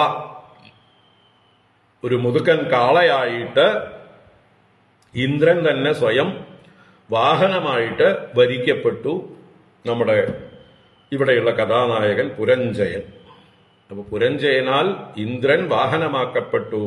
അപ്പൊ അതുകൊണ്ടാണ് ഇവിടെ ഇന്ദ്രവാഹൻ എന്നും കകുൽസ്ഥൻ എന്നും ഒക്കെ അദ്ദേഹത്തിന് പേര് വരുന്നതെന്ന് തുടർന്ന് പറയുകയാണ്. സസന്നദ്ധോ ധനുർദിവ്യം ആദായ വിശിഖാൻ സിതാൻ സ്തൂയമാനഃ സമാരുഹ്യ യുയുത്സുഃ കകുതിസ്ഥിതഃ തേജസാപ്യായിതോ വിഷ്ണോഃ പുരുഷസ്യ പരാത്മനഃ പ്രതീച്യാം ദിശി ദൈത്യാനാം നരുണത് ത്രിദശൈഃ പുരം. സസന്നദ്ധോ ധനുർദിവ്യം ആദായ വിശിഖാൻ ശിതാൻ സ്തൂയമാനഃ സമാരുഹ്യ യുയുത്സുഃ കകുതിസ്ഥിതഃ തേജസാപ്യായിതോ വിഷ്ണോഃ പുരുഷസ്യ പരാത്മനഃ പ്രതീച്യാം ദിശി ദൈത്യാനാം നരുണത് ത്രിദശൈഃ പുരം. സഹ സന്നദ്ധഃ, അവൻ സന്നദ്ധനായി. എന്താ സന്നദ്ധൻ? നല്ലതുപോലെ കെട്ടിയൊരുങ്ങിയവനായി. എന്താ ഈ കെട്ടിയൊരുങ്ങല്? പടച്ചട്ട കെട്ടലാണ്. സമ്യക്ക് നദ്ധൻ. നദ്ധൻ എന്ന് പറഞ്ഞാൽ പടച്ചട്ട ബന്ധിച്ചവൻ എന്നാണ് അർത്ഥം. സന്നദ്ധൻ, നന്നായി കച്ചകെട്ടി പടച്ചട്ടയൊക്കെ കെട്ടി ഒരുങ്ങിയവൻ. ധനുർദിവ്യം ആദായ, ദിവ്യം ധനുഹു ആദായ, ദിവ്യമായ വില്ലും എടുത്തുകൊണ്ട്, ശിതാൻ വിശിഖാൻ, നല്ല മൂർച്ചയേറിയ അമ്പുകളും എടുത്തുകൊണ്ട്. വിശിഖങ്ങൾ എന്നാൽ അമ്പുകള്, ശിതങ്ങൾ എന്നാൽ മൂർച്ചയേറിയത്. അപ്പൊ നിശിതങ്ങളായ ശരങ്ങളുമായിട്ട്, ദിവ്യമായ ധനുസ്സുമായി പടച്ചട്ടയെല്ലാം കെട്ടിയവനായിട്ട്, സ്തൂയമാനഃ, സ്തൂയമാനഃ എന്ന് പറഞ്ഞാൽ സൂതമാഗത ബന്ദിഭിഹി സ്തൂയമാനഃ. ഒരു രാജാവ് എഴുന്നള്ളുമ്പോൾ അദ്ദേഹത്തെ സ്തുതിക്കാനായിക്കൊണ്ട്, അദ്ദേഹത്തിനെ ജൈവിളിക്കാനായിക്കൊണ്ട് വന്ദികൾ ഉണ്ടാവും. അങ്ങനെ വന്ദിഭിഹി സ്തൂയമാനഃ, സൂതന്മാർ, മാഗതന്മാർ, വന്ദികൾ മുതലായവരാൽ സ്തുതിക്കപ്പെട്ടുകൊണ്ട്, സമാരുഹ്യ യുയുത്സുഹു കകുതി സ്ഥിതഃ. യുയുത്സുഹു യോദ്ധുമിച്ചു, യുദ്ധം ചെയ്യുവാൻ ഇച്ഛിച്ചുകൊണ്ട് വീരനായ അദ്ദേഹം കകുതി സമാരുഹ്യ സ്ഥിതഃ. കകുതി എന്ന് പറഞ്ഞാൽ കകുത്ത്. കകുത്ത് എന്നുള്ളത് കഴുത്ത് എന്നുള്ള വാക്ക് മലയാളത്തിൽ ഉണ്ടായത് ഈ കകുത്തിൽ നിന്ന് തന്നെയാണ്. സംസ്കൃതത്തിലെ കകുത്താണ് മലയാളത്തിൽ കഴുത്തായി മാറിയത്, പെടലി, അല്ലേ? അപ്പൊ ഇവിടെ കാളയുടെ കകുത്ത് എന്ന് പറഞ്ഞാൽ എന്താണ്? ആ പൂഞ്ഞ. കകുത്ത് എന്ന് പറഞ്ഞാല് പൂഞ്ഞയാണ്. സാധാരണ കാളയുടെ പൂഞ്ഞയ്ക്കുള്ളതാണ് ആ മാംസപിണ്ഡം, ഒരു ഉയർന്ന ഭാഗമുണ്ടല്ലോ കഴുത്തിന്റെ മുകളില്. നമ്മുടെ പാലക്കാട് ചില ആളുകൾക്കൊക്കെ ഇതുണ്ട്, ഇതുപോലെ പൂഞ്ഞ പോലെ കഴുത്തിൽ പഴനിയിൽ വന്നിട്ടുണ്ട്. എന്താ കാരണം വെച്ചാൽ അവര് നിരന്തരം ഈ പഴനിക്ക് കാവടി കളിച്ച് നടന്നു പോകുന്നവരാണ് എല്ലാ വർഷവും. അപ്പോൾ ഭാരമേറിയ കാവടി കഴുത്തിൽ വെച്ച് അത് നൃത്തം വയ്ക്കും. ഈ തൈപ്പൂയം അടുപ്പിച്ച് ദിവസങ്ങളോളം രാത്രികളിൽ അവർക്ക് ആഘോഷങ്ങളുണ്ട്. പലയിടത്തും സുബ്രഹ്മണ്യ സ്വാമിക്കുള്ള പൂജ, കാവടി പൂജ എന്നാ പറയുക. അപ്പോൾ ഓരോ ദിവസവും ഓരോ വീടുകളിലോ ഓരോ ഭജനമഠങ്ങളിലോ ക്ഷേത്രങ്ങളിലോ ഒക്കെ വെച്ച് പൂജയുണ്ട്. ആ പൂജ കഴിഞ്ഞു കഴിഞ്ഞാൽ കാവടി എടുത്ത് കഴുത്തിൽ വെച്ച് കളിക്കും. അങ്ങനെ കളിച്ചിട്ട് പാലക്കാട് നമ്മുടെ മൂത്താൻ സമുദായത്തിൽപ്പെട്ട ഒരുപാട് പേരുടെ കഴുത്തിൽ ഇത് കാണാം. കകുത്ത്, ഒരു കാളയുടെ പുറത്തുള്ളതുപോലെ പൂഞ്ഞയുള്ളതായിട്ടുള്ള ആളുകളെ കാണാം. കുറച്ച് അത്ര വലുതല്ല. അത് അവരുടെ തപസ്സിനെ കാണിക്കുന്നു. അവര് അത്ര എന്താ പറയുക, നിഷ്ഠയോടുകൂടെ സുബ്രഹ്മണ്യസ്വാമിയെ ഉപാസിച്ചിട്ടുള്ളവരാണെന്ന് ലക്ഷണം അല്ലെ. ചില മുസ്ലിങ്ങളുടെ നെറ്റിയിൽ നിസ്കാരത്തഴമ്പ് കാണും. അതുപോലെ ഇവിടെ കഴുത്തിൽ പൂഞ്ഞ കണ്ടാൽ ഒരു നല്ല കാവടിയാട്ടക്കാരാണെന്ന് ഊഹിക്കാം. പറഞ്ഞു വന്നത് കകുത്ത്, കഴുത്ത്, ഇതൊക്കെ ഒരേ ഇത് തന്നെയാണ്. തദ്ഭവം മലയാളത്തിലേക്ക് കഴുത്തായി മാറി സംസ്കൃതത്തിലെ കകുത്ത്. അപ്പോൾ ഓർമ്മിക്കാൻ വേണ്ടിയിട്ട് അതൊക്കെ പറയണത്. ഒരു പദം നമുക്ക് കേട്ടുകഴിഞ്ഞാൽ ഉടനെ സ്ട്രൈക്ക് ആവണം, ഓർമ്മിക്കണം അതിനു വേണ്ടി. അപ്പോൾ കാളയുടെ മുതുകത്തുള്ള ആ പൂഞ്ഞയുടെ പേരാണ് കകുത്ത്. അപ്പോൾ കകുതി സ്ഥിത, കകുത്തിൽ സ്ഥിതി ചെയ്തവൻ. അതുകൊണ്ടാണ് അദ്ദേഹത്തിന് എന്ത് പേര്? കകുൽസ്ഥൻ. കകുത്തിൽ സ്ഥിതി ചെയ്തവൻ കകുൽസ്ഥൻ. ഇന്ദ്രനെ വാഹനമാക്കിയതുകൊണ്ട് ഇന്ദ്രവാഹൻ. ഇനി അസുരന്മാരുടെ പുരങ്ങളെ ജയിച്ചതുകൊണ്ട്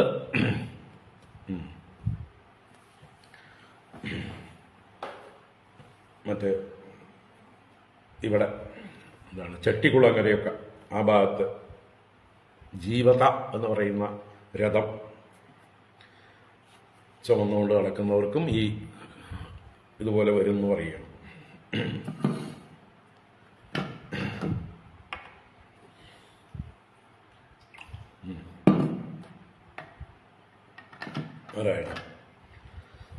അപ്പോ കകുതി സ്ഥിത, കകുലത്തിൽ സ്ഥിതി ചെയ്തുകൊണ്ട് തേജസ ആപ്യായിതോ വിഷ്ണോഹോ പുരുഷസ്യ മഹാത്മനഃ.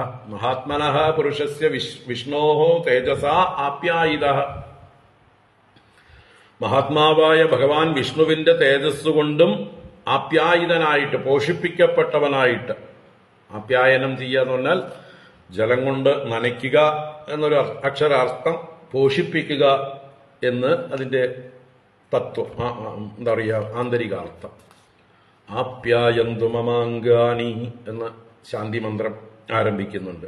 എന്റെ അംഗങ്ങളെ പോഷിപ്പിക്കട്ടെ എന്ന് ദേവന്മാരോടുള്ള പ്രാർത്ഥന. ഇപ്പൊ ആപ്യായിത, പോഷിപ്പിക്കപ്പെട്ടവനായിട്ട്. ആരാൽ പോഷിപ്പിക്കപ്പെട്ടവനായി? ഭഗവാന്റെ തേജസ്. പുരുഷസ്യ വിഷ്ണോഹോ തേജസ ആപ്യായിത. അപ്പൊ ഭഗവാന്റെ അനുഗ്രഹവും കൂടി ആർക്കുണ്ടായി? ഈ കകുൽസ്ഥനുണ്ടായി. അങ്ങനെ ഇതിൽ ആരുഹ്യ, ഈ വാഹനത്തിൽ കയറിയിട്ട് കകുത്തിൽ ഇരുന്നുകൊണ്ട് ത്രിദശൈഹി പ്രതീച്യാം ദിശി ദൈത്യാനാം പുരം ഞെരുണത്.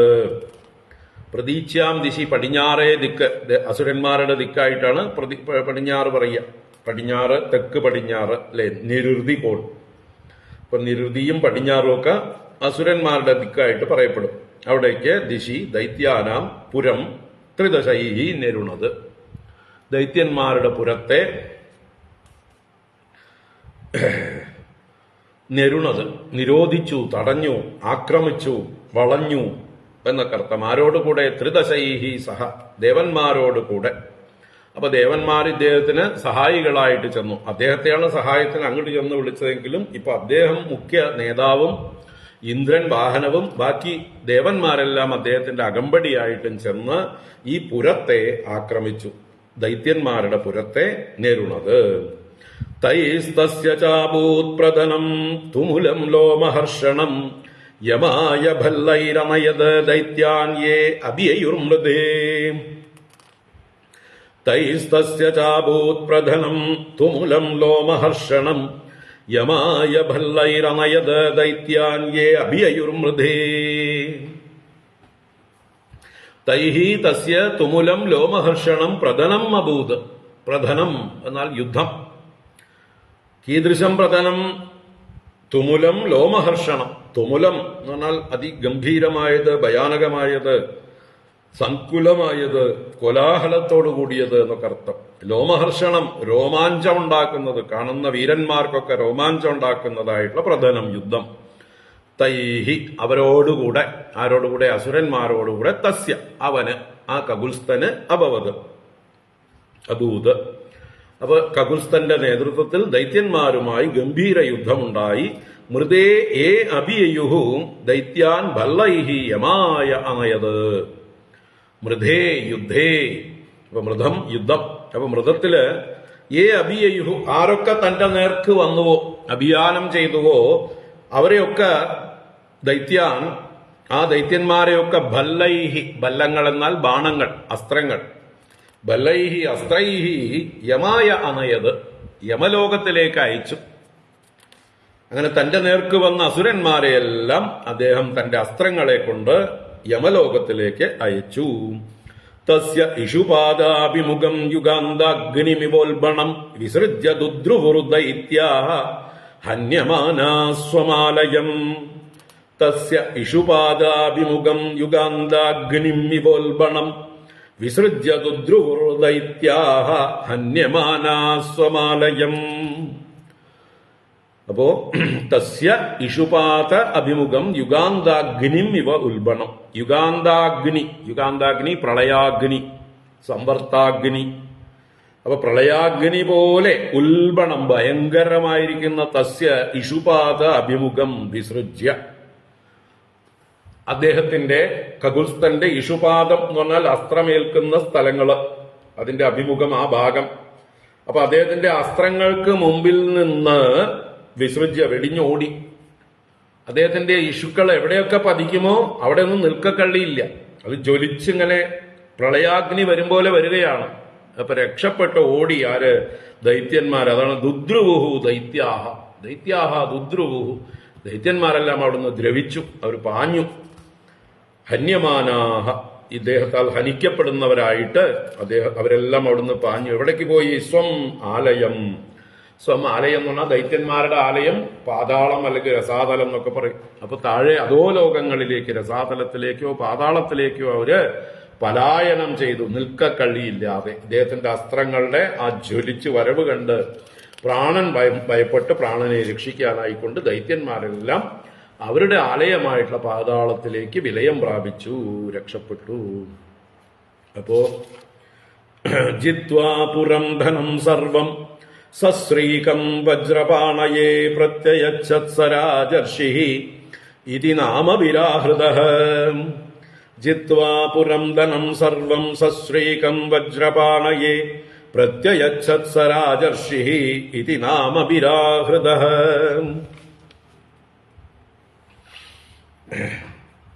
അപ്പോ ജിത്വ, ജയിച്ചു. എന്തൊക്കെ ജയിച്ചു? സശ്രീകം പുരം ധനം സർവം ജിത്വ. സശ്രീകം, ശ്രീയോടുകൂടിയത്, ഐശ്വര്യത്തോടു കൂടിയതായിട്ടുള്ള പുരം, ആ ദൈത്യന്മാരുടെ പുരവും, സർവം ധനം, അവരുടെ ധനം മുഴുവനും ജിത്വ ജയിച്ചിട്ട് വജ്രപാണയെ പ്രത്യയച്ചത് സ രാജർഷി. അപ്പൊ സഹ രാജർഷി, ആ രാജർഷിയായ കകുൽസ്ഥൻ വജ്രപാണയെ പ്രത്യയച്ചത്. വജ്രപാണി ആരാണ്? വജ്രായുധൻ ധരിച്ചിരിക്കുന്നവൻ ഇന്ദ്രൻ. ഇന്ദ്രനായിക്കൊണ്ട് തിരിച്ചു കൊടുത്തു. പ്രത്യയച്ചത് തിരിച്ചേൽപ്പിച്ചു. ഇത് അങ്ങയുടേതാണ്, ഇത് അങ്ങയ്ക്ക് വേണ്ടിയിട്ടാണ് ഞാൻ നേടിയെടുത്തത്, എനിക്കൊന്നും വേണ്ട, അങ്ങ് തന്നെ വെച്ചോളൂ എന്ന് പറഞ്ഞ് ഇന്ദ്രന് ദാനം ചെയ്ത് ഇതുകൊണ്ടാണ് നാമഭിഹിയാഹൃതഃ, ഈ നാമങ്ങളെ കൊണ്ട് അദ്ദേഹം വ്യവഹരിക്കപ്പെടുന്നത്. ഏതൊക്കെ നാമങ്ങള്? പുരങ്ങളെ, ദൈത്യന്മാരുടെ പുരങ്ങളെ ജയിച്ചതുകൊണ്ട് പുരഞ്ജയൻ, ഇന്ദ്രനെ കാളവാഹനമാക്കിയതുകൊണ്ട് ഇന്ദ്രവാഹൻ, ഇന്ദ്രന്റെ കഴുത്തിൽ കകുത്തിൽ ഇരുന്നതുകൊണ്ട് കകുൽസ്ഥൻ, കാളയുടെ മുതുകത്ത് ആ പൂഞ്ഞയിൽ കയറി ഇരുന്നത് കൊണ്ട് കകുത്തിൽ സ്ഥിതി ചെയ്തവൻ കകുൽസ്ഥൻ. ഇനി ഇദ്ദേഹത്തിന്റെ വംശപരമ്പരയിലാണ് ശ്രീരാമസ്വാമിയെ കാകുൽസ്ഥൻ എന്ന് വിളിക്കുന്നത്. ദശരഥനും ഭരതനും ലക്ഷ്മണനും ലവകുശന്മാരും ഒക്കെ ആരാണ്? കാകുൽസ്ഥന്മാരാണ്. എന്തുകൊണ്ട്? കകുൽസ്ഥന്റെ പരമ്പരയിൽ വന്നവർ. കകുൽസ്ഥവീരൻ എന്ന് പറഞ്ഞാൽ പ്രധാനമായിട്ടും ശ്രീരാമസ്വാമിയാണ് ഉദ്ദേശിക്കുന്നത്. നമ്മൾ കോൺടെക്സ്റ്റ് എന്ന് മനസ്സിലാക്കണം.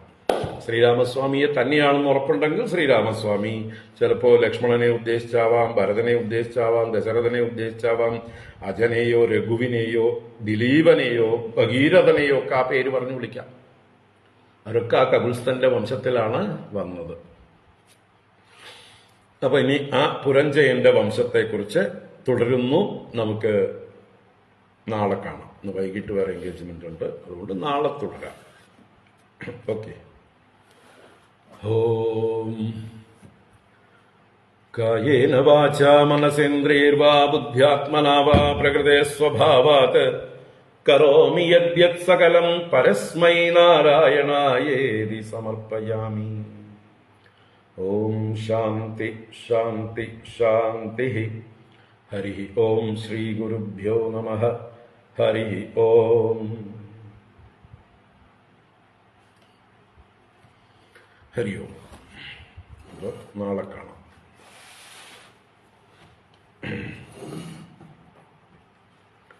നാരായണ.